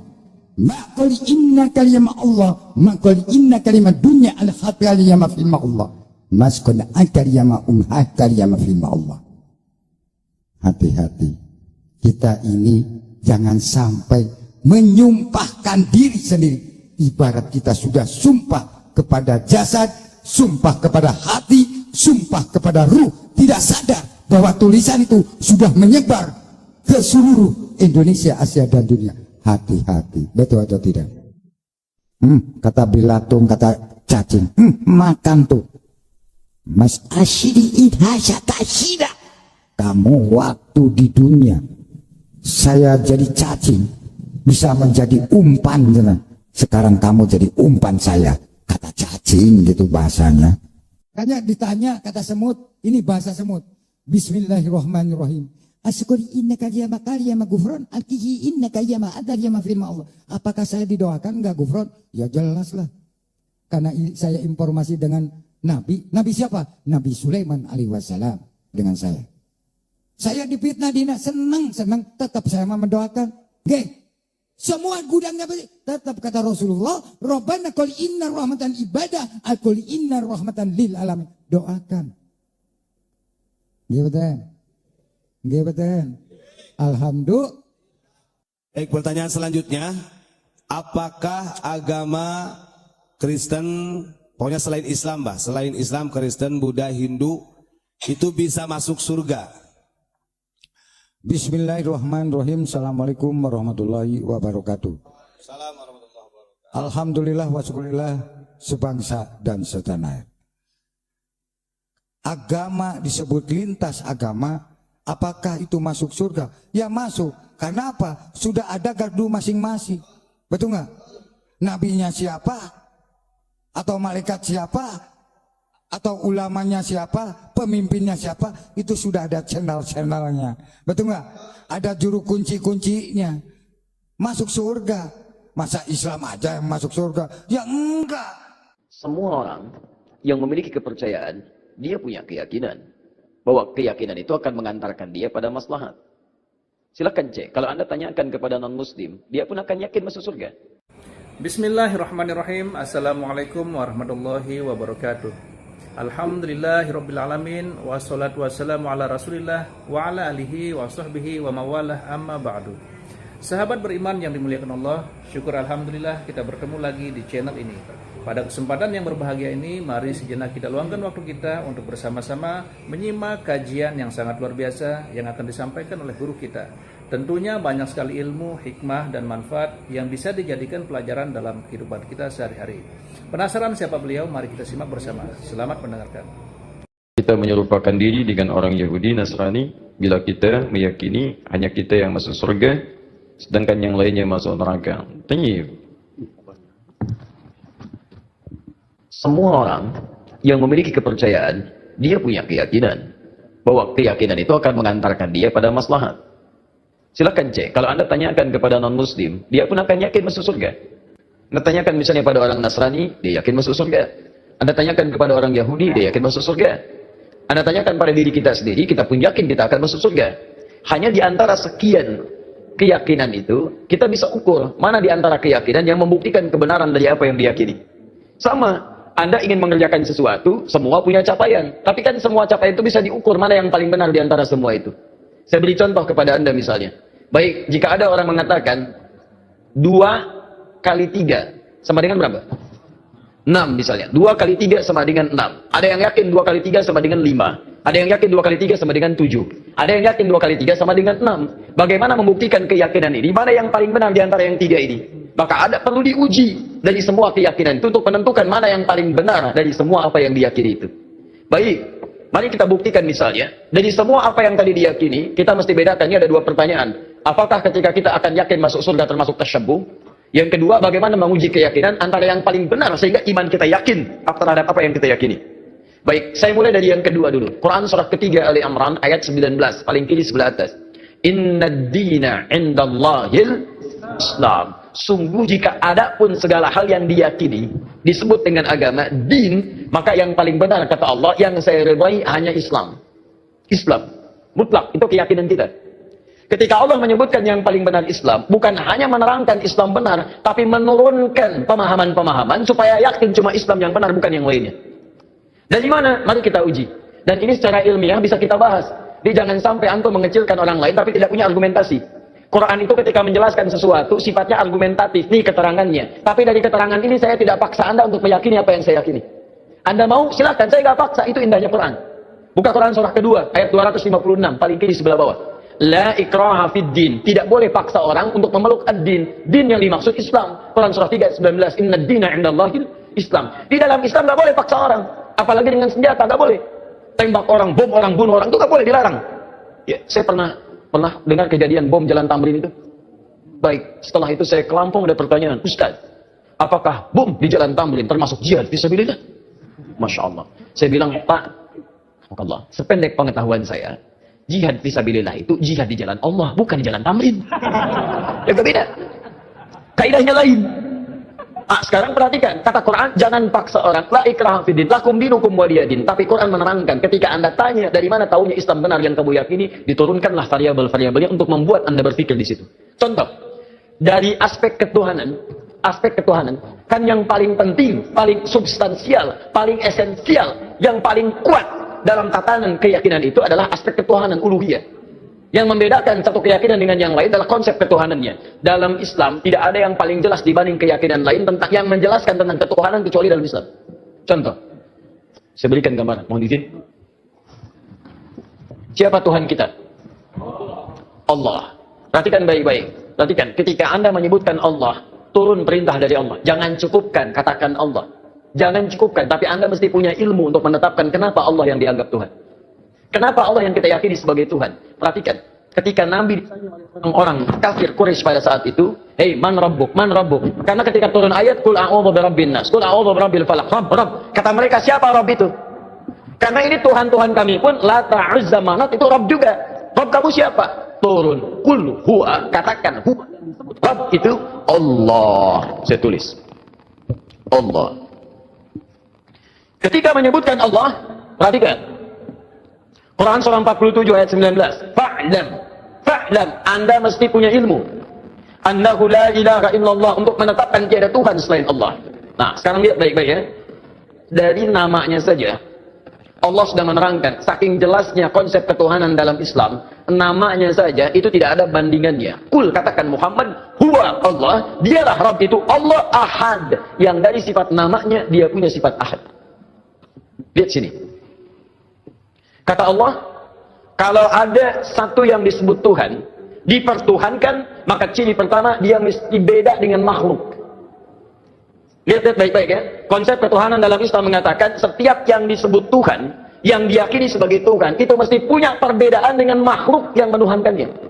Kalau Tuhan sama dengan makhluk, Khalik sama dengan makhluk, apa bedanya kemudian Khalik dengan makhluk? Di kaidah pertama, tidak boleh Allah sama dengan makhluk, Tuhan sama dengan makhluk. Kedua, tidak boleh bahkan Tuhan lebih rendah dari makhluk. Jadi kalau manusia makhluk kuat, Tuhan harus lebih kuat. Kalau makhluknya misalnya punya kekuatan, Tuhan mesti lebih kuat dibandingkan dengan itu. Sepakat sampai sini? Namanya pun mesti beda dengan makhluk. Lihat, nama Tuhan Allah sifatnya Ahad. Ada Wahid, ada Ahad, itu beda. Kalau Wahid, satu masih mungkin ada dua. Itsnain, tsalatsa, arba'. Tapi kalau Ahad, satu-satunya yang tidak ada duanya. Sekarang perhatikan baik-baik. Dari segi namanya saja, itu sudah punya mukjizat. Kata Allah, nama ini tidak akan pernah ada duanya. Dan setiap Anda hilangkan setiap hurufnya akan menunjuk pada zat yang satu. Contoh. Allah. Saya hilangkan kemudian satu hamzah wasalnya. Ini. Baca. Lillahi ma fis samawati wa ma fil ardh. Saya hilangkan satu huruf masih menunjuk pada yang satu. Ahad. Lillah. Saya hilangkan satu lamnya. Lam satu hilang. Ya, pasti dia ikut hilang. Baca. Lahu mulkus samawati wal ard. Lah masih menunjuk kepada Allah. Saya hilangkan lamnya. Baca. Hu itu singkatan dari huwa asalnya. Hu singkatan dari huwa. Karena ketika Anda baca huwa waqaf di sini, maka Anda hilangkan wa-nya, baca hu-nya. Quran surah kedua Al-Baqarah ayat 255, paling kiri pertengahan. Allahu la ilaha illa huwal hayyul qayyum, waqaf bi huwa. Allahu la ilaha illa wa-nya sudah dibaca. Kalau Anda ingin baca, Anda munculkan lagi huwa. Lihat, ketika Anda waqaf di situ, Allahu la ilaha illa asalnya dari huwa, menunjuk kepada Allah. Kalau Anda tanya, siapa itu huwa Ustaz? Kembalikan ke ayat Quran surah ke-112. Kul huwa Allahu ahad. Kul huwa Allahu ahad. Masih menunjuk kepada Allah. Kalau saya hapuskan kemudian, ini saya hapus lagi. Kelihatan? Tidak. Setiap yang tidak kelihatan disebut dengan ghaib. Maka Allah kemudian menerangkan dalam Quran surah kedua ayat yang ketiga, alladzina yu'minuna bil ghaib. Masih menunjuk kepada ghaib itu ahad, Allah. Setiap huruf dihilangkan masih menunjuk pada zat yang sama. Itu baru namanya saja. Sekarang Anda hadirkan segala nama yang dipertuhankan di sini, tuliskan. Ambil contoh saja. Saya tidak tuliskan untuk menghormati kepercayaan yang lain. Tapi kalau Anda ingin coba, silakan masukkan. Karena kita agak sensitif nih, pulang dari sini jadi tersangka nanti saya. Bisa. Ada yang mempertuhankan dengan nama misalnya, bisa saja, bisa dengan nama yang luas. Bisa saja. Bisa. Tulis. Buang S-nya. Jadi apa? Menunjuk pada makna yang berbeda. Buang I-nya. Jadi apa? Buang L-nya jadi apa? Buang U-nya jadi apa? Buang T-nya jadi apa? Nggak ada sama sekali. Masukkan nama-nama yang dipertuhankan, tuliskan hurufnya, tuliskan namanya. Semua nama dari kepercayaan apapun, tuliskan. Ketika Anda hilangkan setiap hurufnya tidak akan menunjuk pada zat yang sama. Perhatikan, dari namanya saja sudah menunjukkan bahwa ini nama bukan nama biasa. Jadi benar ketika Allah mengatakan memilih namanya fa'lam annahu la ilaha illallah. Ini menunjukkan keyakinan yang paripurna, baru namanya. Saya belum bicara rububiyahnya, saya belum bicara asma wa sifatnya, itu saya baru bicara tentang namanya saja. Maka kalau namanya saja sudah punya mukjizat jauh dibandingkan yang lainnya, maka bagaimana kemudian kita menolaknya sebagai Tuhan? Belum yang lainnya, lam yalid wa lam yulad, tidak diperanak dan tidak diperanakan. Kalau Tuhan itu hasil dari anak berarti sama dengan makhluk. Dia kan bedanya, Tuhan Khalik mesti beda dengan makhluk. Manusia mengandung melahirkan. Tuhan tidak boleh mengandung, tidak boleh melahirkan. Kalau Tuhan mengandung melahirkan berarti sama dengan makhluk. Jelas ya? Baik, makanya Allah menolak. Saya tidak dilahirkan, saya tidak melahirkan. Kalau saya punya sifat itu sama dengan makhluk. Kalau kalian menyamakan Tuhan, apa kalian menyembah Tuhan? Masing-masing aja aku Tuhan. Walam yakul lahu kufuwan ahad, dan tidak punya partner dalam kekuasaannya. Wah, kalau punya partner bahaya. Tuhan ini pengen begini, Tuhan itu pengen begitu. Ya, ada Tuhan pemberi nikmat, ada Tuhan pemberi azab. Begitu mau diberikan nikmat, kata yang azab, jangan, karena saya mau mengazab itu. Kata yang pemberi nikmat, jangan dulu, saya berikan itu. Ribut sama Tuhan. Jelas ya? Jadi kalau kita meyakini misalnya Islam agama yang hak, kemudian itu mengantarkan kita ke surga. Ketika Anda yakin dengan Allah disebut beriman. Iman syarat pertama mengantarkan ke surga. Karena itu ketika Allah menyebutkan kalimat surga pertama dalam Quran surah kedua Al-Baqarah ayat 25, paling kanan sebelah atas, maka disebut kalimat iman dulu. Wa basyiril ladzina amanu wa 'amilus solihati anna lahum jannatin tajri min tahtihal anhar. Berikan kabar pada orang-orang beriman dan beramal soleh, maka mereka mendapat kesempatan untuk bisa masuk ke dalam surganya Allah yang mengalir sungai-sungai keindahan di dalamnya. Jadi ini yang pertama. Jadi kalau ada misalnya, mohon maaf ya, mohon maaf, orang-orang meyakini, oh agama saya benar mengantarkan ke surga, kita bisa uji dengan keterangan-keterangan dalam Al-Quran. Jelas ya? Tayyib. Sekarang apakah kalau orang Yahudi Nasrani meyakini masuk surga, kita meyakini sama tasyabbuh? Anda pahami dulu apa itu tasyabbuh. Sehingga dengan memahami kalimatnya kita bisa menerangkan hukumnya. Nah, sekarang ini banyak orang menyimpulkan satu hukum tapi tidak paham dengan esensinya. Tasyabbuh itu artinya menyerupai perbuatan-perbuatan yang dengan penyerupaan itu mengesankan dia bagian dari orang yang mengerjakannya. Bisa. Tasyabbuh itu dibagi dua. Tasyabbuh yang sama sekali. Nggak boleh. Yang terkait dengan ibadah kita. Antum kenal Kiai Haji Muhammad Hashim bin Asy'ari pendiri NU? Kenal di mana? Luar biasa memang ini. Utsman bin Affan kenal. Ini Umar bin Khattab kenal. Luar biasa ya. Kiai Hashim kenal. Dia sudah wafat, beliau sudah lama wafatnya. Kiai Haji Muhammad Hashim bin Asy'ari bin Abdul Wahid bin Abdul Halim. Abdul Halim dikenal dengan Sultan Hadi Wijaya, ya, atau dikenal dengan Pangeran Benawa. Bin Abdullah dikenal dengan Joko Tingkir. Bin Abdul Aziz bin Abdul Fattah bin Abdul Rahman. Walid dan Aidul Yaqin, anak dari Sunan Giri. Baik, anak Maulana Ishaq, anak dari Sunan Giri. Jadi masih nyambung ke Sunan Giri. Saya sebutkan tadi malam, ya, Sunan Giri punya beberapa anak, di antaranya adalah terhubung kepada ayahandanya Maulana Ishaq. Beliau mendirikan Nahdlatul Ulama tanggal 31 Januari tahun 1926. Menulis 19 kitab. Saya punya semua kumpulan kitab beliau. Itu kitab keduanya, namanya Risalah Ahlus Sunnah wal Jamaah. Masya Allah, sangat luar biasa kajian yang sudah disampaikan oleh guru kita. Sahabat beriman yang dirahmati Allah, tetaplah di channel ini karena kajian ini belum selesai. Tentunya masih banyak lagi hal-hal menarik yang akan kita dengarkan bersama dari guru kita. Tetaplah di channel ini dan mari kita lanjutkan kembali. Selamat mendengarkan. Buka di halaman ke-14. Paling kanan sebelah atas, baris yang kelima sampai 7. Ujung baris yang kelima sampai ke baris nomor 7. Itu beliau mencontohkan tasyabbuh paling gampang dipahami yang terjadi di Pulau Jawa dan sekitarnya di Nusantara.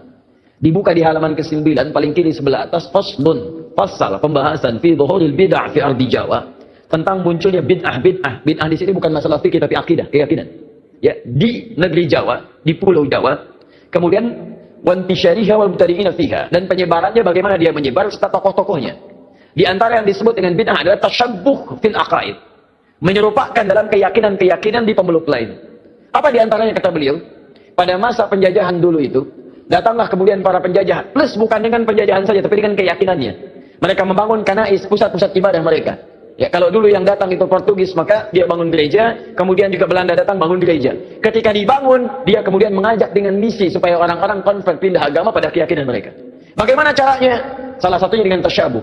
Mengajak kemudian dengan pakaian-pakaian, ya, ciri khas pakai topi-topi khusus, pakaian-pakaian khusus dengan pakaian yang dipakai mereka untuk ibadah. Ada yang memberikan biskuit, ada yang memberikan makanan macam-macam. Kata beliau, memberikan fatwa pada saat itu, siapa yang bertasyabbuh mengenakan pakaian bizayyihim, pakaian-pakaian khas mereka.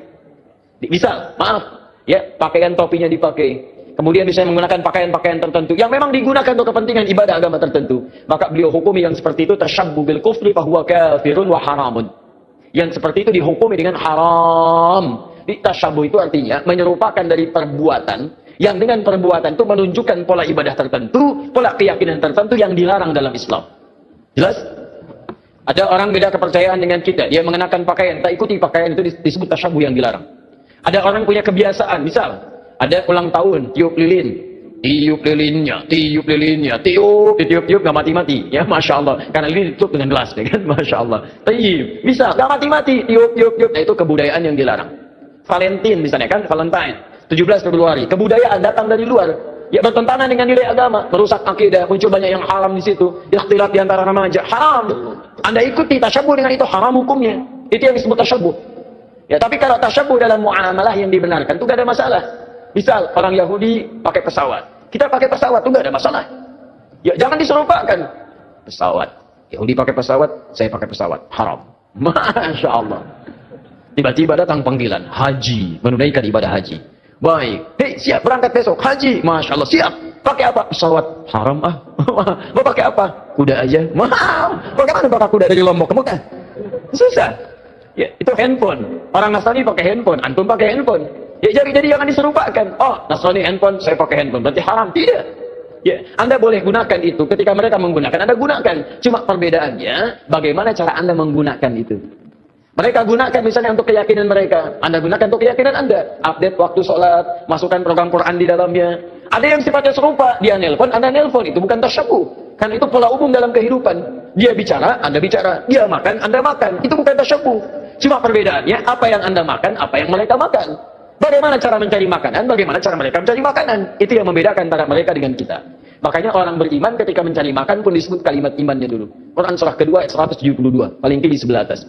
Ya ayyuhalladzina amanu kulu min thayyibati ma razaqnakum. Hei orang-orang beriman, silahkan cari makan dari apa ya rezeki yang telah kami tetapkan.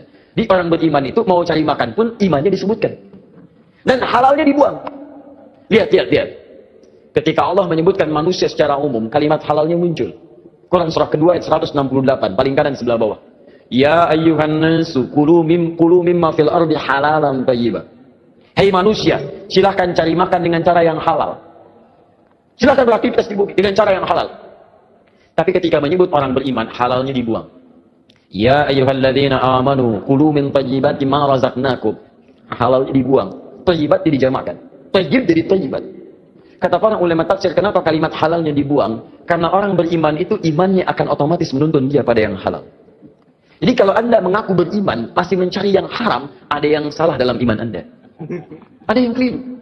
Makanya orang beriman itu tidak mungkin melakukan perbuatan buruk. Datang ke kantor, tiba-tiba ada yang misalnya ngasih proyek yang tidak jelas, imannya akan menghentikan tangan dia untuk menyebut yang tidak jelas itu. Kalau mereka yakin masuk surga, kita yakin itu bukan tasyabbuh namanya. Tapi perbedaan keyakinan kita untuk didiskusikan mana yang terbenar di antara keyakinan itu. Di tasyabbuh itu sifatnya ada dua. Tasyabbuh dengan yang tidak dibenarkan sama sekali, yaitu perbuatan-perbuatan kufur yang bisa mengantarkan kita pada kufuran, atau perbuatan maksiat yang dilarang oleh ketentuan agama.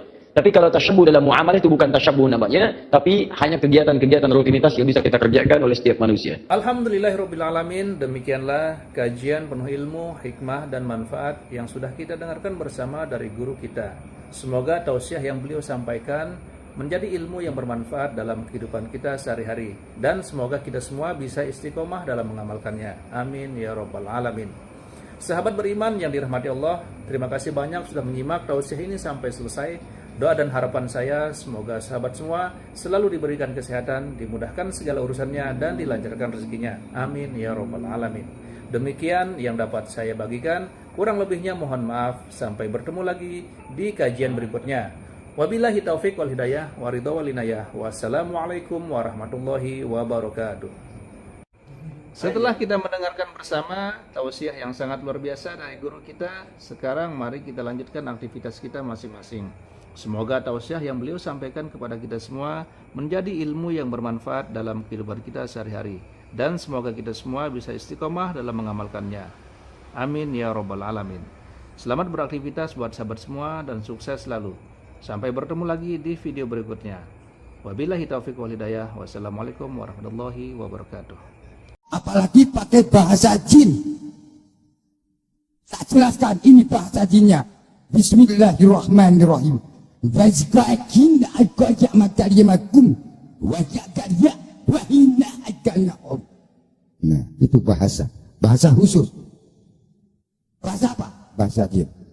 Kalau bahasa malaikat, Bismillahirrahmanirrahim. Maqali inna kalimah Allah, maqali inna kalimah dunya al-khataliyama fi Allah. Maskun akaryama karyama fi Allah. Hati-hati. Kita ini jangan sampai menyumpahkan diri sendiri. Ibarat kita sudah sumpah kepada jasad, sumpah kepada hati, sumpah kepada ruh, tidak sadar bahwa tulisan itu sudah menyebar ke seluruh Indonesia, Asia dan dunia. Hati-hati, betul atau tidak? Kata Bilatung, kata cacing, makan tuh. Mas asyidi idhasya tasyida. Kamu waktu di dunia saya jadi cacing, bisa menjadi umpan. Sekarang kamu jadi umpan saya. Kata cacing gitu bahasanya. Makanya ditanya kata semut, ini bahasa semut. Bismillahirrahmanirrahim.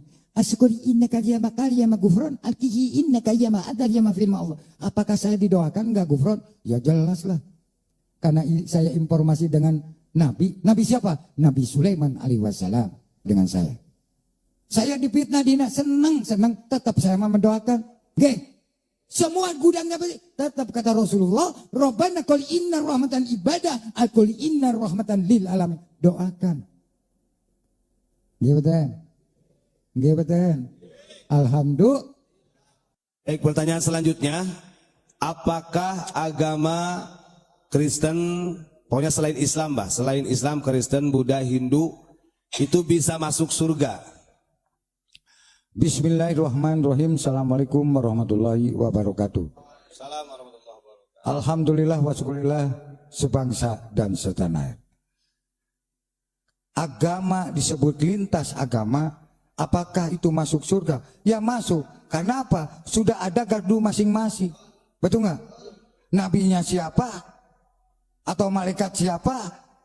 Atau ulamanya siapa, pemimpinnya siapa, itu sudah ada channel-channelnya. Betul nggak? Ada juru kunci-kuncinya. Masuk surga. Masa Islam aja yang masuk surga? Ya enggak. Semua orang yang memiliki kepercayaan, dia punya keyakinan bahwa keyakinan itu akan mengantarkan dia pada maslahat.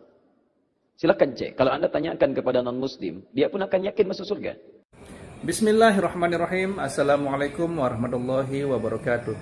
Alhamdulillahirrabbilalamin. Wassalatu wassalamu ala rasulillah wa ala alihi wa sahbihi wa mawalah amma ba'du. Sahabat beriman yang dimuliakan Allah, syukur alhamdulillah kita bertemu lagi di channel ini. Pada kesempatan yang berbahagia ini, mari sejenak kita luangkan waktu kita untuk bersama-sama menyimak kajian yang sangat luar biasa yang akan disampaikan oleh guru kita. Tentunya banyak sekali ilmu, hikmah, dan manfaat yang bisa dijadikan pelajaran dalam kehidupan kita sehari-hari. Penasaran siapa beliau? Mari kita simak bersama. Selamat mendengarkan. Kita menyerupakan diri dengan orang Yahudi, Nasrani, bila kita meyakini hanya kita yang masuk surga, sedangkan yang lainnya masuk neraka. Tayyib. Semua orang yang memiliki kepercayaan, dia punya keyakinan bahwa keyakinan itu akan mengantarkan dia pada maslahat. Silakan cek, kalau Anda tanyakan kepada non-muslim, dia pun akan yakin masuk surga. Anda tanyakan misalnya pada orang Nasrani, dia yakin masuk surga. Anda tanyakan kepada orang Yahudi, dia yakin masuk surga. Anda tanyakan pada diri kita sendiri, kita pun yakin kita akan masuk surga. Hanya di antara sekian keyakinan itu, kita bisa ukur mana di antara keyakinan yang membuktikan kebenaran dari apa yang diyakini. Sama, Anda ingin mengerjakan sesuatu, semua punya capaian. Tapi kan semua capaian itu bisa diukur mana yang paling benar di antara semua itu. Saya beri contoh kepada Anda misalnya. Baik, jika ada orang mengatakan 2 kali 3 sama dengan berapa? 6 misalnya. 2 kali 3 sama dengan 6. Ada yang yakin 2 kali 3 sama dengan 5. Ada yang yakin 2 kali 3 sama dengan 7. Ada yang yakin 2 kali 3 sama dengan 6. Bagaimana membuktikan keyakinan ini? Mana yang paling benar di antara yang 3 ini? Maka ada perlu diuji dari semua keyakinan itu untuk menentukan mana yang paling benar dari semua apa yang diyakini itu. Baik, mari kita buktikan misalnya. Dari semua apa yang tadi diyakini, kita mesti bedakan. Ini ada 2 pertanyaan. Apakah ketika kita akan yakin masuk surga termasuk tasyabbuh? Yang kedua, bagaimana menguji keyakinan antara yang paling benar sehingga iman kita yakin terhadap apa yang kita yakini. Baik, saya mulai dari yang kedua dulu. Quran surat ketiga Ali Imran ayat 19, paling kiri sebelah atas. Innad dina indallahil Islam. Sungguh jika ada pun segala hal yang diyakini disebut dengan agama, din, maka yang paling benar kata Allah, yang saya ridhai hanya Islam. Islam. Mutlak, itu keyakinan kita. Ketika Allah menyebutkan yang paling benar Islam, bukan hanya menerangkan Islam benar, tapi menurunkan pemahaman-pemahaman supaya yakin cuma Islam yang benar, bukan yang lainnya. Dari mana? Mari kita uji. Dan ini secara ilmiah bisa kita bahas. Jadi jangan sampai antum mengecilkan orang lain tapi tidak punya argumentasi. Quran itu ketika menjelaskan sesuatu sifatnya argumentatif, nih keterangannya. Tapi dari keterangan ini saya tidak paksa Anda untuk meyakini apa yang saya yakini. Anda mau? Silahkan, saya nggak paksa. Itu indahnya Quran. Buka Quran surah kedua, ayat 256, paling kiri sebelah bawah. La ikraha fid din. Tidak boleh paksa orang untuk memeluk ad-din. Din yang dimaksud Islam. Quran surah 3 ayat 19. Inna ad-dina indallahil Islam. Di dalam Islam nggak boleh paksa orang. Apalagi dengan senjata, nggak boleh. Tembak orang, bom orang, bunuh orang, itu nggak boleh, dilarang. Ya, saya pernah dengar kejadian bom Jalan Tamrin itu. Baik, setelah itu saya ke Lampung, ada pertanyaan, Ustaz, apakah bom di Jalan Tamrin termasuk jihad fisabilillah? Masya Allah. Saya bilang, Pak, Allah, sependek pengetahuan saya, jihad fisabilillah itu jihad di jalan Allah, bukan di Jalan Tamrin. Ya berbeda. Kaidahnya lain. Sekarang perhatikan, kata Quran, jangan paksa orang. La ikraha fiddin, lakum dinukum waliyadin. Tapi Quran menerangkan, ketika Anda tanya dari mana tahunya Islam benar yang kamu yakini, diturunkanlah variabel-variabelnya untuk membuat Anda berpikir di situ. Contoh, dari aspek ketuhanan, kan yang paling penting, paling substansial, paling esensial, yang paling kuat dalam tatanan keyakinan itu adalah aspek ketuhanan uluhiyah. Yang membedakan satu keyakinan dengan yang lain adalah konsep ketuhanannya. Dalam Islam tidak ada yang paling jelas dibanding keyakinan lain tentang yang menjelaskan tentang ketuhanan kecuali dalam Islam. Contoh, saya berikan gambaran, mohon izin. Siapa Tuhan kita? Allah. Perhatikan baik-baik. Perhatikan, ketika Anda menyebutkan Allah, turun perintah dari Allah. Jangan cukupkan, katakan Allah. Jangan cukupkan, tapi Anda mesti punya ilmu untuk menetapkan kenapa Allah yang dianggap Tuhan. Kenapa Allah yang kita yakini sebagai Tuhan? Perhatikan, ketika Nabi ditanya oleh orang kafir Quraisy pada saat itu, "Hei, man rabbuk? Man rabbuk?" Karena ketika turun ayat, "Qul a'udzu birabbin nas, qul a'udzu birabbil falaq." Rabb. Kata mereka, siapa Rabb itu? Karena ini Tuhan-Tuhan kami pun, Lata, Uzza, Manat, itu Rabb juga. Rabb kamu siapa? Turun, qul huwa, katakan huwa yang disebut Rabb itu Allah. Saya tulis. Allah. Ketika menyebutkan Allah, perhatikan. Quran surah 47 ayat 19. Fa'lam, Anda mesti punya ilmu. Annahu la ilaha illallah, untuk menetapkan tiada Tuhan selain Allah. Nah, sekarang lihat baik-baik ya. Dari namanya saja, Allah sudah menerangkan, saking jelasnya konsep ketuhanan dalam Islam, namanya saja itu tidak ada bandingannya. Kul, katakan Muhammad, huwa Allah, dialah Rabb itu Allah Ahad. Yang dari sifat namanya, dia punya sifat Ahad. Lihat sini. Kata Allah, kalau ada satu yang disebut Tuhan, dipertuhankan, maka ciri pertama, dia mesti beda dengan makhluk. Lihat baik-baik ya. Konsep ketuhanan dalam Islam mengatakan, setiap yang disebut Tuhan, yang diyakini sebagai Tuhan, itu mesti punya perbedaan dengan makhluk yang menuhankannya. Kalau Tuhan sama dengan makhluk, Khalik sama dengan makhluk, apa bedanya kemudian Khalik dengan makhluk? Di kaidah pertama, tidak boleh Allah sama dengan makhluk, Tuhan sama dengan makhluk. Kedua, tidak boleh bahkan Tuhan lebih rendah dari makhluk. Jadi kalau manusia makhluk kuat, Tuhan harus lebih kuat. Kalau makhluknya misalnya punya kekuatan, Tuhan mesti lebih kuat dibandingkan dengan itu. Sepakat sampai sini? Namanya pun mesti beda dengan makhluk. Lihat, nama Tuhan Allah sifatnya Ahad. Ada Wahid, ada Ahad, itu beda. Kalau wahid, satu masih mungkin ada dua. Itsnain, tsalatsa, arba'. Tapi kalau ahad, satu-satunya yang tidak ada duanya. Sekarang perhatikan baik-baik. Dari segi namanya saja, itu sudah punya mukjizat. Kata Allah, nama ini tidak akan pernah ada duanya. Dan setiap Anda hilangkan setiap hurufnya akan menunjuk pada zat yang satu. Contoh. Allah. Saya hilangkan kemudian satu hamzah wasalnya. Ini. Baca. Lillahi ma fis samawati wa ma fil ard.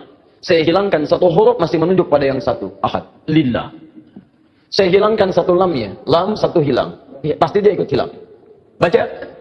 Lahu mulkus samawati wal ard. Lah masih menunjuk kepada Allah. Saya hilangkan lamnya. Baca. Hu itu singkatan dari huwa asalnya. Hu singkatan dari huwa. Karena ketika Anda baca huwa waqaf di sini, maka Anda hilangkan wa-nya, baca hu-nya. Quran surah kedua Al-Baqarah ayat 255, paling kiri pertengahan. Allahu la ilaha illa huwal hayyul qayyum, waqaf di huwa. Allahu la ilaha illa wa-nya enggak dibaca. Kalau Anda ingin baca, Anda munculkan lagi huwa. Lihat ketika Anda waqaf di situ, Allahu la ilaha illa asalnya dari huwa, menunjuk kepada Allah. Kalau Anda tanya, siapa itu huwa Ustaz? Kembalikan ke ayat Quran surah ke-112. Kul huwa Allahu ahad. Kul huwa Allahu ahad. Masih menunjuk kepada Allah. Kalau saya hapuskan kemudian, ini saya hapus lagi. Kelihatan? Tidak. Setiap yang tidak kelihatan disebut dengan ghaib. Maka Allah kemudian menerangkan dalam Quran surah kedua ayat yang ketiga, alladzina yu'minuna bil ghaib. Masih menunjuk kepada ghaib itu ahad. Allah. Setiap huruf dihilangkan masih menunjuk pada zat yang sama. Itu baru namanya saja. Sekarang Anda hadirkan segala nama yang dipertuhankan di sini, tuliskan. Ambil contoh saja. Saya tidak tuliskan untuk menghormati kepercayaan yang lain. Tapi kalau Anda ingin coba, silakan masukkan. Karena kita agak sensitif nih. Pulang dari sini jadi tersangka nanti saya.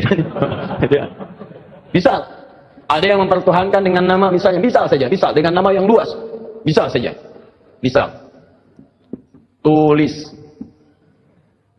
Buang S-nya. Jadi apa? Menunjuk pada makna yang berbeda. Buang I-nya. Jadi apa?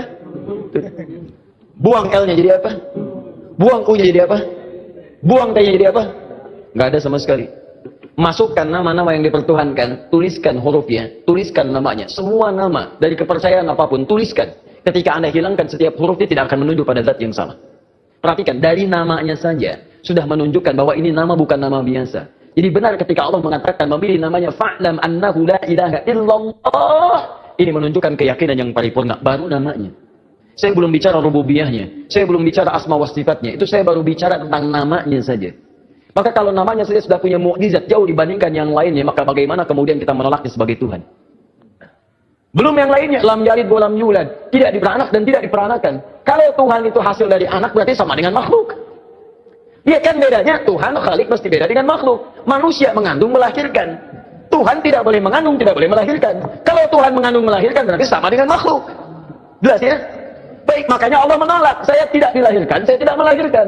Kalau saya punya sifat itu sama dengan makhluk. Kalau kalian menyamakan Tuhan, apa kalian menyembah Tuhan? Masing-masing aja aku Tuhan. Baik. Walam yakul lahu kufuwan ahad, dan tidak punya partner dalam kekuasaannya. Wah, kalau punya partner bahaya. Tuhan ini pengen begini, Tuhan itu pengen begitu. Ya, ada Tuhan pemberi nikmat, ada Tuhan pemberi azab. Begitu mau diberikan nikmat, kata yang azab, jangan, karena saya mau mengazab itu. Kata yang pemberi nikmat, jangan dulu, saya berikan itu. Ribut sama Tuhan. Jelas ya? Jadi kalau kita meyakini misalnya Islam agama yang hak, kemudian itu mengantarkan kita ke surga. Ketika Anda yakin dengan Allah disebut beriman. Iman syarat pertama mengantarkan ke surga. Karena itu ketika Allah menyebutkan kalimat surga pertama dalam Quran surah kedua Al-Baqarah ayat 25, paling kanan sebelah atas, maka disebut kalimat iman dulu. Wa basyiril ladzina amanu wa 'amilus salihati anna lahum jannatin tajri min tahtihal anhar. Berikan kabar pada orang-orang beriman dan beramal soleh, maka mereka mendapat kesempatan untuk bisa masuk ke dalam surganya Allah yang mengalir sungai-sungai keindahan di dalamnya. Jadi ini yang pertama. Jadi kalau ada misalnya, mohon maaf ya, mohon maaf, orang-orang meyakini, oh agama saya benar mengantarkan ke surga, kita bisa uji dengan keterangan-keterangan dalam Al-Quran. Jelas ya? Tayyib. Sekarang apakah kalau orang Yahudi Nasrani meyakini masuk surga, kita meyakini sama tasyabbuh? Anda pahami dulu apa itu tasyabbuh. Sehingga dengan memahami kalimatnya kita bisa menerangkan hukumnya. Nah, sekarang ini banyak orang menyimpulkan satu hukum tapi tidak paham dengan esensinya. Tasyabbuh itu artinya menyerupai perbuatan-perbuatan yang dengan penyerupaan itu mengesankan dia bagian dari orang yang mengerjakannya. Bisa. Tasyabuh itu dibagi dua. Tasyabuh yang sama sekali. Nggak boleh. Yang terkait dengan ibadah kita. Antum kenal Kiai Haji Muhammad Hashim bin Asy'ari pendiri NU? Kenal di mana? Luar biasa memang ini. Utsman bin Affan kenal. Ini Umar bin Khattab kenal. Luar biasa ya. Kiai Hashim kenal. Dia sudah wafat, beliau sudah lama wafatnya.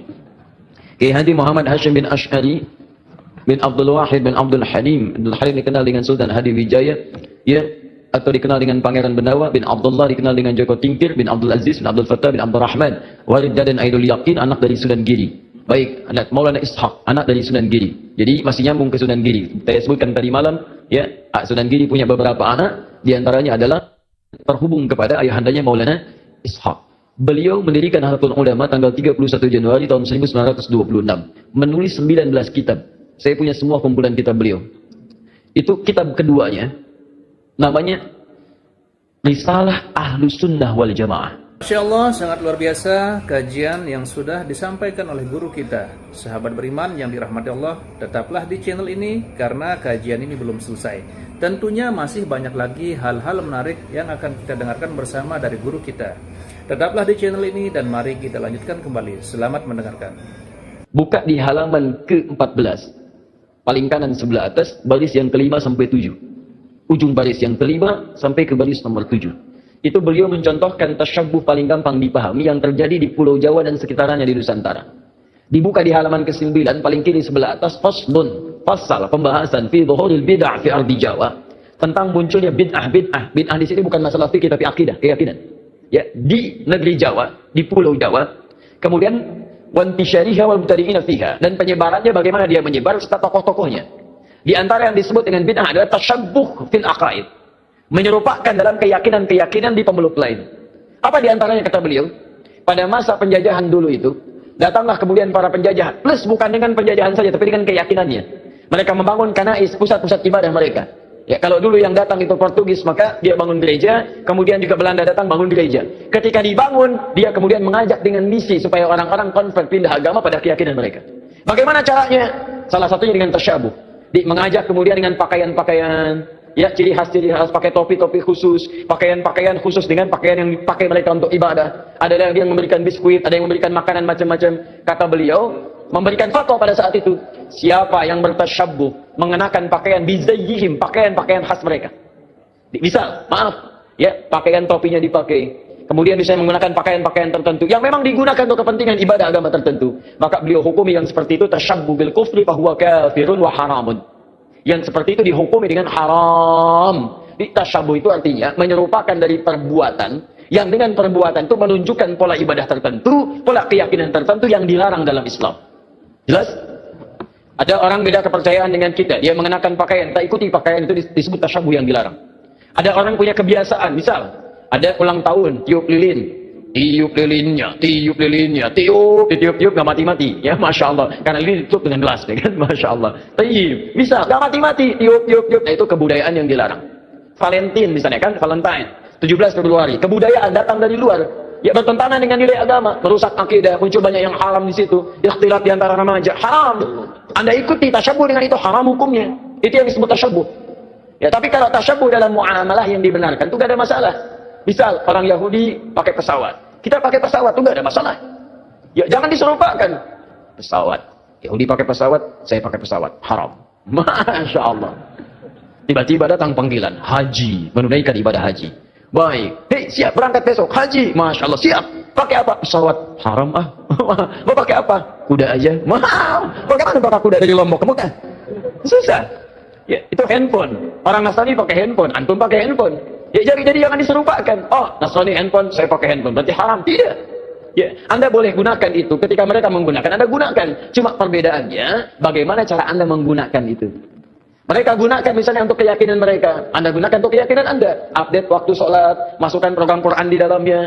Ada yang sifatnya serupa, dia nelpon, Anda nelpon, itu bukan tasyabbuh. Kan itu pola umum dalam kehidupan. Dia bicara, Anda bicara. Dia makan, Anda makan. Itu bukan tasyabbuh. Cuma perbedaannya, apa yang Anda makan, apa yang mereka makan. Bagaimana cara mencari makanan, bagaimana cara mereka mencari makanan. Itu yang membedakan antara mereka dengan kita. Makanya orang beriman ketika mencari makan pun disebut kalimat imannya dulu. Quran surah kedua ayat 172, paling kiri sebelah atas. Ya ayyuhalladzina amanu kulu min thayyibati ma razaqnakum. Hei orang-orang beriman, silahkan cari makan dari apa ya rezeki yang telah kami tetapkan. Di orang beriman itu mau cari makan pun imannya disebutkan. Dan halalnya dibuang. Lihat. Ketika Allah menyebutkan manusia secara umum, kalimat halalnya muncul. Quran surah kedua ayat 168, paling kanan sebelah bawah. Ya ayyuhan nasu kulu mimma fil ardi halalan thayyiban. Hei manusia, silahkan cari makan dengan cara yang halal. Silahkan beraktivitas di bumi dengan cara yang halal. Tapi ketika menyebut orang beriman, halalnya dibuang. Ya ayyuhalladzina amanu kulu min thayyibati ma razaqnakum. Halalnya dibuang. Thayyibat dijamakkan. Thayyib jadi thayyibat. Kata para ulama tafsir, kenapa kalimat halalnya dibuang? Karena orang beriman itu imannya akan otomatis menuntun dia pada yang halal. Jadi kalau Anda mengaku beriman, masih mencari yang haram, ada yang salah dalam iman Anda. Ada yang keliru. Makanya orang beriman itu tidak mungkin melakukan perbuatan buruk. Datang ke kantor, tiba-tiba ada yang misalnya ngasih proyek yang tidak jelas, imannya akan menghentikan tangan dia untuk menyebut yang tidak jelas itu. Kalau mereka yakin masuk surga, kita yakin itu bukan tasyabuh namanya, tapi perbedaan keyakinan kita untuk didiskusikan mana yang terbenar di antara keyakinan itu. Di tasyabuh itu sifatnya ada dua, tasyabuh dengan yang tidak dibenarkan sama sekali, yaitu perbuatan-perbuatan kufur yang bisa mengantarkan kita pada kufuran, atau perbuatan maksiat yang dilarang oleh ketentuan agama. Tapi kalau tasyabuh dalam muamalah itu bukan tasyabuh namanya, tapi hanya kegiatan-kegiatan rutinitas yang bisa kita kerjakan oleh setiap manusia. Alhamdulillahirrabbilalamin, demikianlah kajian penuh ilmu, hikmah, dan manfaat yang sudah kita dengarkan bersama dari guru kita. Semoga tausiah yang beliau sampaikan menjadi ilmu yang bermanfaat dalam kehidupan kita sehari-hari. Dan semoga kita semua bisa istiqomah dalam mengamalkannya. Amin ya rabbal alamin. Sahabat beriman yang dirahmati Allah, terima kasih banyak sudah menyimak tausiah ini sampai selesai. Doa dan harapan saya, semoga sahabat semua selalu diberikan kesehatan, dimudahkan segala urusannya, dan dilancarkan rezekinya. Amin ya rabbal alamin. Demikian yang dapat saya bagikan. Kurang lebihnya mohon maaf. Sampai bertemu lagi di kajian berikutnya.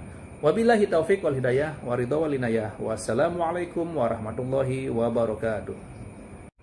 Setelah kita mendengarkan bersama tausiah yang sangat luar biasa dari guru kita, sekarang mari kita lanjutkan aktivitas kita masing-masing. Semoga tausiah yang beliau sampaikan kepada kita semua menjadi ilmu yang bermanfaat dalam kehidupan kita sehari-hari, dan semoga kita semua bisa istiqomah dalam mengamalkannya. Amin ya rabbal alamin. Selamat beraktivitas buat sahabat semua dan sukses selalu. Sampai bertemu lagi di video berikutnya. Wabillahi taufiq wal hidayah. Wassalamualaikum warahmatullahi wabarakatuh. Apalagi pakai bahasa jin. Tak jelaskan ini bahasa jinnya. Bismillahirrahmanirrahim. Wazqa'akin aqaja matarimakum wajaqadya wahina akana'um. Nah, itu bahasa khusus. Bahasa apa? Bahasa jin. Kalau bahasa malaikat, Bismillahirrahmanirrahim. Maqali inna kalimah Allah, maqali inna kalimah dunya al-khataliyama filma Allah. Maskun akariyama akariyama filma Allah. Hati-hati. Kita ini jangan sampai menyumpahkan diri sendiri. Ibarat kita sudah sumpah kepada jasad, sumpah kepada hati, sumpah kepada ruh. Tidak sadar bahwa tulisan itu sudah menyebar ke seluruh Indonesia, Asia, dan dunia. Hati-hati. Betul atau tidak? Kata Bilatung, kata cacing. Makan tuh. Mas asyiri idhasya kasyira. Kamu waktu di dunia saya jadi cacing, bisa menjadi umpan. Sekarang kamu jadi umpan saya. Kata cacing gitu bahasanya. Karena ditanya kata semut, ini bahasa semut. Bismillahirrahmanirrahim. Asyukuri innaka yama kariyama gufron, alkihi innaka yama adar yama firma Allah. Apakah saya didoakan enggak gufron? Ya jelas lah. Karena saya informasi dengan Nabi. Nabi siapa? Nabi Sulaiman alaihi wassalam dengan saya.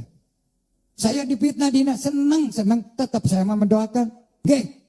Semua gudangnya tetap kata Rasulullah, Rabbana qul inna rahmatan ibadah, qul inna rahmatan lil alamin. Doakan. Gimana? Alhamdulillah. Baik, pertanyaan selanjutnya, apakah agama Kristen, pokoknya selain Islam, selain Islam, Kristen, Buddha, Hindu, itu bisa masuk surga? Bismillahirrahmanirrahim. Assalamualaikum warahmatullahi wabarakatuh. Alhamdulillah wa syukurillah sebangsa dan setanah air. Agama disebut lintas agama, apakah itu masuk surga? Ya masuk. Karena apa? Sudah ada gardu masing-masing. Betul nggak? Nabinya siapa? Atau malaikat siapa? Atau ulamanya siapa? Pemimpinnya siapa? Itu sudah ada channel-channelnya. Betul nggak? Ada juru kunci-kuncinya. Masuk surga. Masa Islam aja yang masuk surga? Ya enggak. Semua orang yang memiliki kepercayaan, dia punya keyakinan bahwa keyakinan itu akan mengantarkan dia pada maslahat. Silakan cek. Kalau Anda tanyakan kepada non-muslim, dia pun akan yakin masuk surga. Bismillahirrahmanirrahim. Assalamualaikum warahmatullahi wabarakatuh. Alhamdulillahirrabbilalamin. Wassalatu wassalamu ala rasulillah wa ala alihi wa sahbihi wa mawalah amma ba'du. Sahabat beriman yang dimuliakan Allah, syukur alhamdulillah kita bertemu lagi di channel ini. Pada kesempatan yang berbahagia ini, mari sejenak kita luangkan waktu kita untuk bersama-sama menyimak kajian yang sangat luar biasa yang akan disampaikan oleh guru kita. Tentunya banyak sekali ilmu, hikmah, dan manfaat yang bisa dijadikan pelajaran dalam kehidupan kita sehari-hari. Penasaran siapa beliau? Mari kita simak bersama. Selamat mendengarkan. Kita menyerupakan diri dengan orang Yahudi, Nasrani, bila kita meyakini hanya kita yang masuk surga, sedangkan yang lainnya masuk neraka. Tayyib. Semua orang yang memiliki kepercayaan, dia punya keyakinan bahwa keyakinan itu akan mengantarkan dia pada maslahat. Silakan cek. Kalau Anda tanyakan kepada non-muslim, dia pun akan yakin masuk surga. Anda tanyakan misalnya pada orang Nasrani, dia yakin masuk surga. Anda tanyakan kepada orang Yahudi, dia yakin masuk surga. Anda tanyakan pada diri kita sendiri, kita pun yakin kita akan masuk surga. Hanya di antara sekian keyakinan itu, kita bisa ukur mana di antara keyakinan yang membuktikan kebenaran dari apa yang diyakini.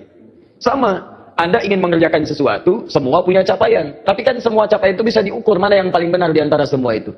Saya beri contoh kepada Anda misalnya. Baik, jika ada orang mengatakan 2 kali 3 sama dengan berapa? 6 misalnya. 2 kali 3 sama dengan 6. Ada yang yakin 2 kali 3 sama dengan 5. Ada yang yakin 2 kali 3 sama dengan 7. Ada yang yakin 2 kali 3 sama dengan 6. Bagaimana membuktikan keyakinan ini? Mana yang paling benar di antara yang 3 ini? Maka ada perlu diuji dari semua keyakinan itu untuk menentukan mana yang paling benar dari semua apa yang diyakini itu. Baik, mari kita buktikan misalnya. Dari semua apa yang tadi diyakini, kita mesti bedakan. Ini ada 2 pertanyaan. Apakah ketika kita akan yakin masuk surga termasuk tasyabbuh? Yang kedua, bagaimana menguji keyakinan antara yang paling benar sehingga iman kita yakin terhadap apa yang kita yakini. Baik, saya mulai dari yang kedua dulu. Quran surah ketiga Ali Imran ayat 19, paling kiri sebelah atas. Inna dina indallahil Islam. Sungguh jika ada pun segala hal yang diyakini disebut dengan agama, din, maka yang paling benar kata Allah, yang saya ridhai hanya Islam. Islam. Mutlak, itu keyakinan kita.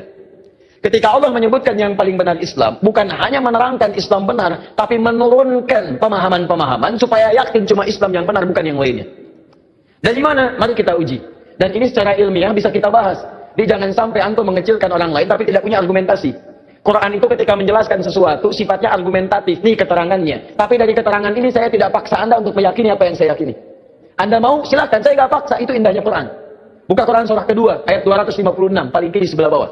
La ikraha fid din. Tidak boleh paksa orang untuk memeluk ad-din. Din yang dimaksud Islam. Quran surah 3 ayat 19. Inna dina indallahil Islam. Di dalam Islam nggak boleh paksa orang.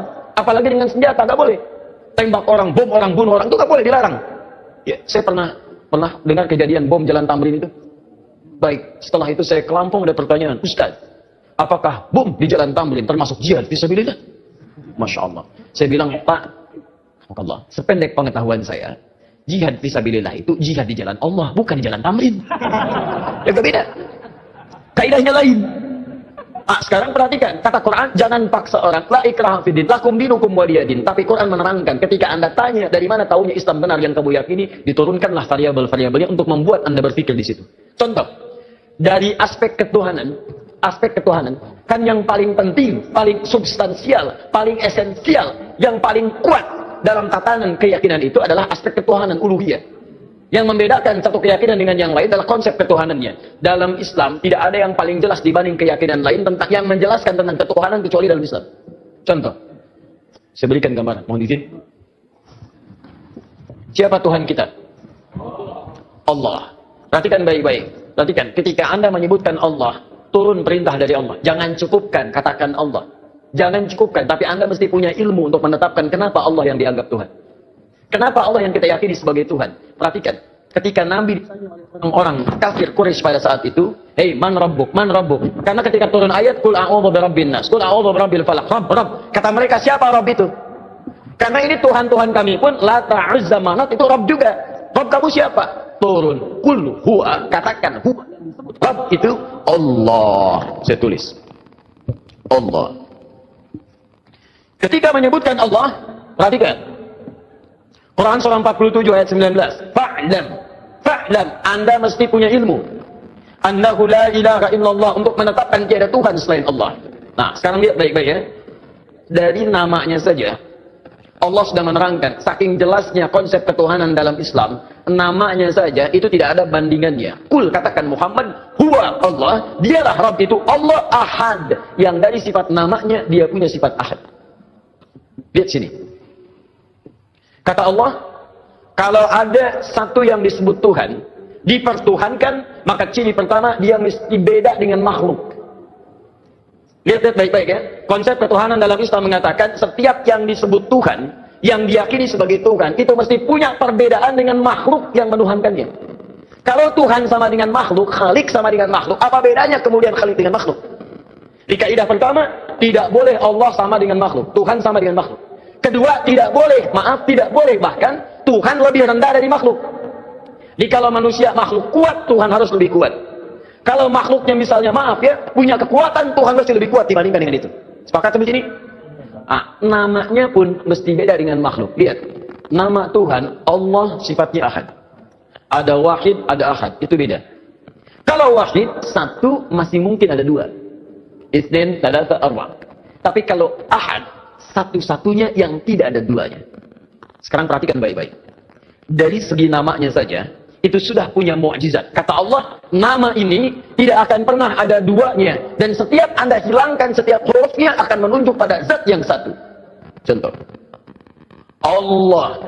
Saya hilangkan kemudian satu hamzah wasalnya. Ini. Baca. Lillahi ma fis samawati wa ma fil ard. Saya hilangkan satu huruf masih menunjuk pada yang satu. Ahad. Lillah. Saya hilangkan satu lamnya. Lam satu hilang. Pasti dia ikut hilang. Baca. Lahu mulkus samawati wal ard. Lah masih menunjuk kepada Allah. Saya hilangkan lamnya. Baca. Hu itu singkatan dari huwa asalnya. Hu singkatan dari huwa. Karena ketika Anda baca huwa waqaf di sini, maka Anda hilangkan wa-nya, baca hu-nya. Quran surah kedua Al-Baqarah ayat 255, paling kiri pertengahan. Allahu la ilaha illa huwal hayyul qayyum, waqaf di huwa. Allahu la ilaha illa wa-nya enggak dibaca. Kalau Anda ingin baca, Anda munculkan lagi huwa. Lihat, ketika Anda wakaf di situ, Allahu la ilaha illa asalnya dari huwa, menunjuk kepada Allah. Kalau Anda tanya, siapa itu huwa Ustaz? Kembalikan ke ayat Quran surah ke-112. Kul huwa Allahu ahad. Kul huwa Allahu ahad. Masih menunjuk kepada Allah. Kalau saya hapuskan kemudian, ini saya hapus lagi. Kelihatan? Tidak. Setiap yang tidak kelihatan disebut dengan ghaib. Maka Allah kemudian menerangkan dalam Quran surah kedua ayat yang ketiga, alladzina yu'minuna bil ghaib, masih menunjuk kepada ghaib itu ahad Allah. Setiap huruf dihilangkan masih menunjuk pada zat yang sama. Itu baru namanya saja. Sekarang Anda hadirkan segala nama yang dipertuhankan di sini, tuliskan. Ambil contoh saja. Saya tidak tuliskan untuk menghormati kepercayaan yang lain, tapi kalau Anda ingin coba silakan masukkan. Karena kita agak sensitif nih, pulang dari sini jadi tersangka nanti saya. Bisa. Ada yang mempertuhankan dengan nama misalnya, bisa saja, bisa dengan nama yang luas, bisa saja, bisa. Tulis, buang S-nya, jadi apa? Menunjuk pada makna yang berbeda. Buang I-nya, jadi apa? Buang L-nya, jadi apa? Buang U-nya, jadi apa? Buang T-nya, jadi apa? Nggak ada sama sekali. Masukkan nama-nama yang dipertuhankan, tuliskan hurufnya, tuliskan namanya. Semua nama, dari kepercayaan apapun, tuliskan. Ketika Anda hilangkan setiap hurufnya tidak akan menunjuk pada zat yang sama. Perhatikan, dari namanya saja, sudah menunjukkan bahwa ini nama bukan nama biasa. Jadi benar ketika Allah mengatakan memilih namanya, fa'lam annahu la ilaha illallah. Ini menunjukkan keyakinan yang paripurna, baru namanya. Saya belum bicara rububiyahnya, saya belum bicara asma wa sifatnya, itu saya baru bicara tentang namanya saja. Maka kalau namanya saja sudah punya mukjizat jauh dibandingkan yang lainnya, maka bagaimana kemudian kita menolaknya sebagai Tuhan? Belum yang lainnya, lam yalid wa lam yulad, tidak diperanak dan tidak diperanakan. Kalau Tuhan itu hasil dari anak berarti sama dengan makhluk. Ya kan bedanya, Tuhan Khalik mesti beda dengan makhluk. Manusia mengandung melahirkan. Tuhan tidak boleh mengandung, tidak boleh melahirkan. Kalau Tuhan mengandung melahirkan berarti sama dengan makhluk. Jelas ya? Baik, makanya Allah menolak. Saya tidak dilahirkan, saya tidak melahirkan. Kalau saya punya sifat itu sama dengan makhluk. Kalau kalian menyamakan Tuhan, apa kalian menyembah Tuhan? Masing-masing aja aku Tuhan. Baik. Walam yakun lahu kufuwan ahad, dan tidak punya partner dalam kekuasaannya. Wah, kalau punya partner bahaya. Tuhan ini pengen begini, Tuhan itu pengen begitu. Ya, ada Tuhan pemberi nikmat, ada Tuhan pemberi azab. Begitu mau diberikan nikmat, kata yang azab, jangan, karena saya mau mengazab itu. Kata yang pemberi nikmat, jangan dulu, saya berikan itu. Ribut sama Tuhan. Jelas ya? Jadi kalau kita meyakini misalnya Islam agama yang hak, kemudian itu mengantarkan kita ke surga. Ketika Anda yakin dengan Allah disebut beriman. Iman syarat pertama mengantarkan ke surga. Karena itu ketika Allah menyebutkan kalimat surga pertama dalam Quran surah kedua Al-Baqarah ayat 25, paling kanan sebelah atas, maka disebut kalimat iman dulu. Wa basyiril ladzina amanu wa 'amilus solihati anna lahum jannatin tajri min tahtiha al-anhar.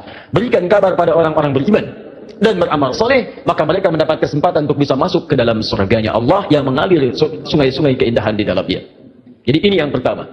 Jadi kalau ada misalnya, mohon maaf, orang-orang meyakini, oh agama saya benar mengantarkan ke surga, kita bisa uji dengan keterangan-keterangan dalam Al-Quran. Jelas ya? Tayyib. Sekarang apakah kalau orang Yahudi Nasrani meyakini masuk surga, kita meyakini sama tasyabbuh? Anda pahami dulu apa itu tasyabbuh. Sehingga dengan memahami kalimatnya, kita bisa menerangkan hukumnya. Nah, sekarang ini banyak orang menyimpulkan satu hukum, tapi tidak paham dengan esensinya. Tasyabbuh itu artinya menyerupai perbuatan-perbuatan yang dengan penyerupaan itu mengesankan dia bagian dari orang yang mengerjakannya. Bisa. Tasyabbuh itu dibagi dua. Tasyabbuh yang sama sekali. Nggak boleh. Yang terkait dengan ibadah kita. Antum kenal Kiai Haji Muhammad Hashim bin Asy'ari pendiri NU? Kenal di mana? Luar biasa memang ini. Utsman bin Affan kenal. Ini Umar bin Khattab kenal. Luar biasa ya. Kiai Hashim kenal. Dia sudah wafat, beliau sudah lama wafatnya. Kiai Haji Muhammad Hashim bin Asy'ari bin Abdul Wahid bin Abdul Halim. Abdul Halim dikenal dengan Sultan Hadi Wijaya, ya, atau dikenal dengan Pangeran Benawa. Bin Abdullah dikenal dengan Joko Tingkir. Bin Abdul Aziz bin Abdul Fattah bin Abdul Rahman. Walid dan Aidul Yaqin, anak dari Sunan Giri. Baik, anak Maulana Ishaq, anak dari Sunan Giri. Jadi masih nyambung ke Sunan Giri. Saya sebutkan tadi malam, ya, Sunan Giri punya beberapa anak, di antaranya adalah terhubung kepada ayahandanya Maulana Ishaq. Beliau mendirikan Nahdlatul Ulama tanggal 31 Januari tahun 1926. Menulis 19 kitab. Saya punya semua kumpulan kitab beliau. Itu kitab keduanya, namanya Risalah Ahlus Sunnah wal Jamaah. Masya Allah, sangat luar biasa kajian yang sudah disampaikan oleh guru kita. Sahabat beriman yang dirahmati Allah, tetaplah di channel ini karena kajian ini belum selesai. Tentunya masih banyak lagi hal-hal menarik yang akan kita dengarkan bersama dari guru kita. Tetaplah di channel ini dan mari kita lanjutkan kembali. Selamat mendengarkan. Buka di halaman ke-14. Paling kanan sebelah atas, baris yang kelima sampai 7. Ujung baris yang kelima sampai ke baris nomor 7. Itu beliau mencontohkan tasyabbuh paling gampang dipahami yang terjadi di Pulau Jawa dan sekitarnya di Nusantara. Dibuka di halaman ke-9, paling kiri sebelah atas, faslun, fasal, pembahasan fi dhuhuril bid'ah fi ardi Jawa. Tentang munculnya bid'ah. Bid'ah di sini bukan masalah fikih tapi akidah, keyakinan. Ya, di negeri Jawa, di Pulau Jawa. Kemudian wantisyariha wal mubtadi'ina fiha, dan penyebarannya bagaimana dia menyebar serta tokoh-tokohnya. Di antara yang disebut dengan bid'ah adalah tasyabbuh fil aqaid, menyerupakan dalam keyakinan-keyakinan di pemeluk lain. Apa di antaranya kata beliau? Pada masa penjajahan dulu itu, datanglah kemudian para penjajah, plus bukan dengan penjajahan saja tapi dengan keyakinannya. Mereka membangun kanais, pusat-pusat ibadah mereka.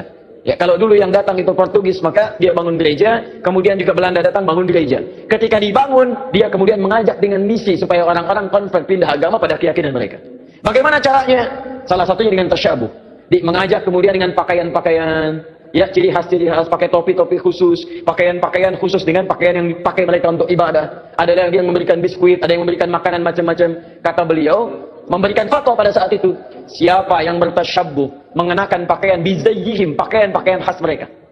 Bisa, maaf, ya, pakaian topinya dipakai. Kemudian bisa menggunakan pakaian-pakaian tertentu yang memang digunakan untuk kepentingan ibadah agama tertentu. Maka beliau hukumi yang seperti itu tasyabbuh bil kufri fahuwa kafirun wa haramun. Yang seperti itu dihukumi dengan haram. Tasyabuh itu artinya menyerupakan dari perbuatan yang dengan perbuatan itu menunjukkan pola ibadah tertentu, pola keyakinan tertentu yang dilarang dalam Islam. Jelas? Ada orang beda kepercayaan dengan kita, dia mengenakan pakaian, tak ikuti pakaian itu disebut tasyabuh yang dilarang.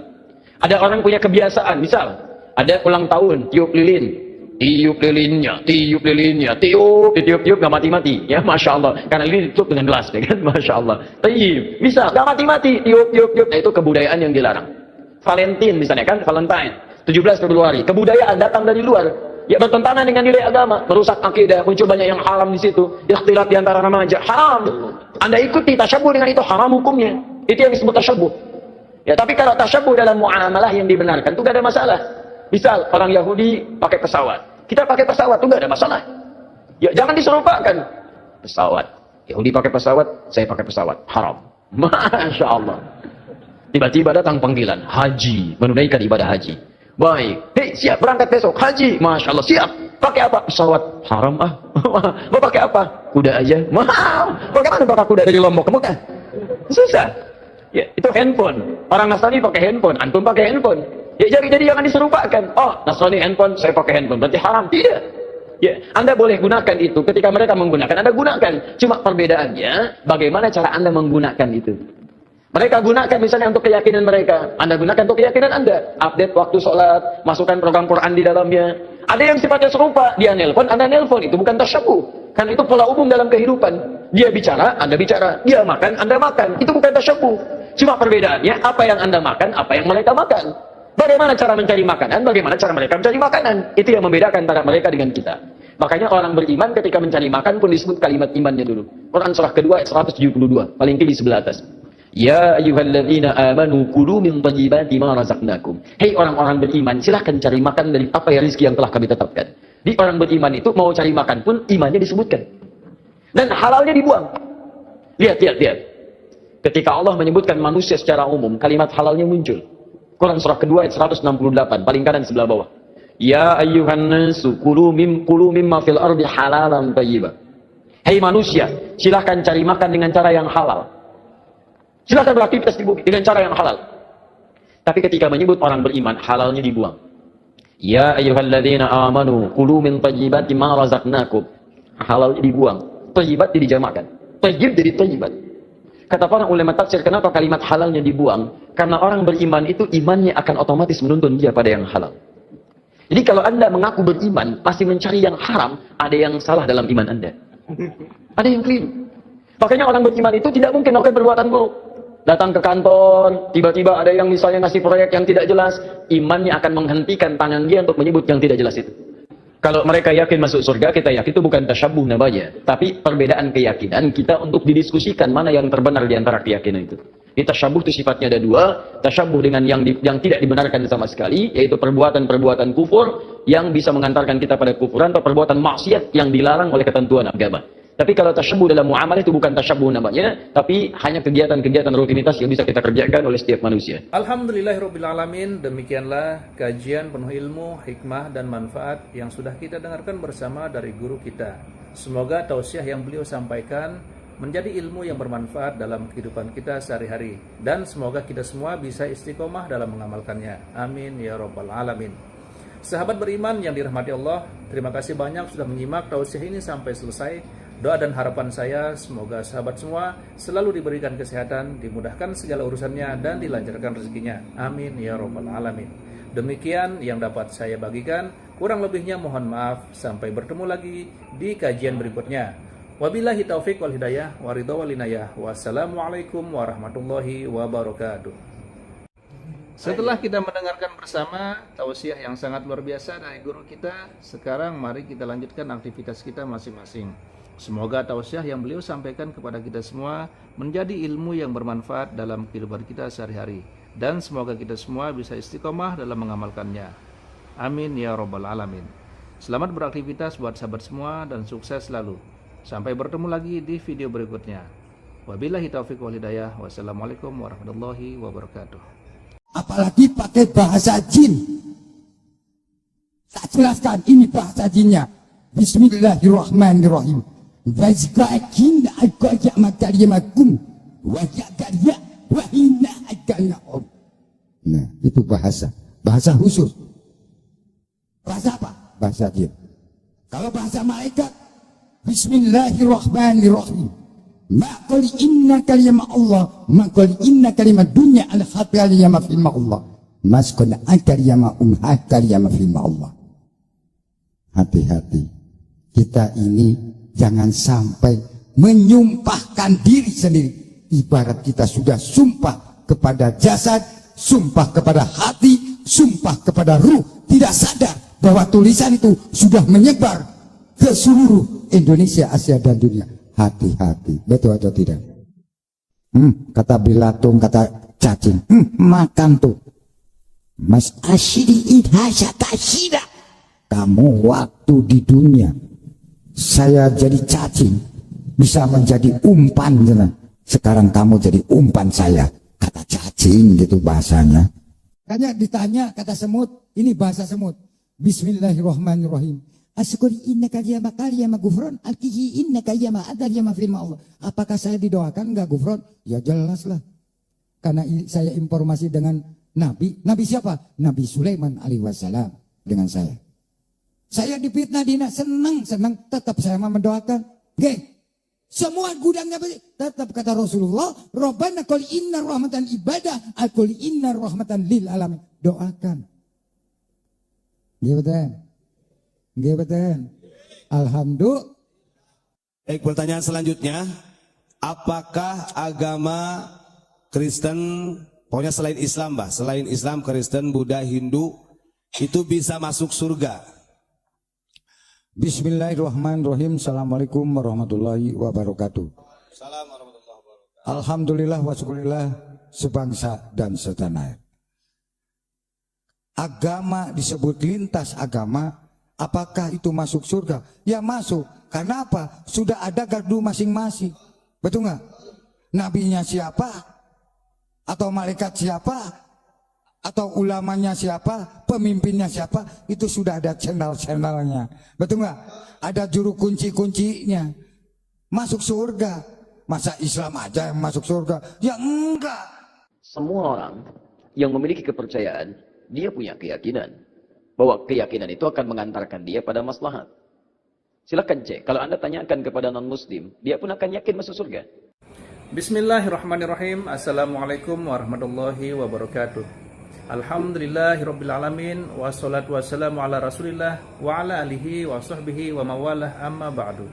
Sahabat beriman yang dimuliakan Allah, syukur alhamdulillah kita bertemu lagi di channel ini. Pada kesempatan yang berbahagia ini, mari sejenak kita luangkan waktu kita untuk bersama-sama menyimak kajian yang sangat luar biasa yang akan disampaikan oleh guru kita. Tentunya banyak sekali ilmu, hikmah, dan manfaat yang bisa dijadikan pelajaran dalam kehidupan kita sehari-hari. Penasaran siapa beliau? Mari kita simak bersama. Selamat mendengarkan. Kita menyerupakan diri dengan orang Yahudi, Nasrani, bila kita meyakini hanya kita yang masuk surga, sedangkan yang lainnya masuk neraka. Tayyib.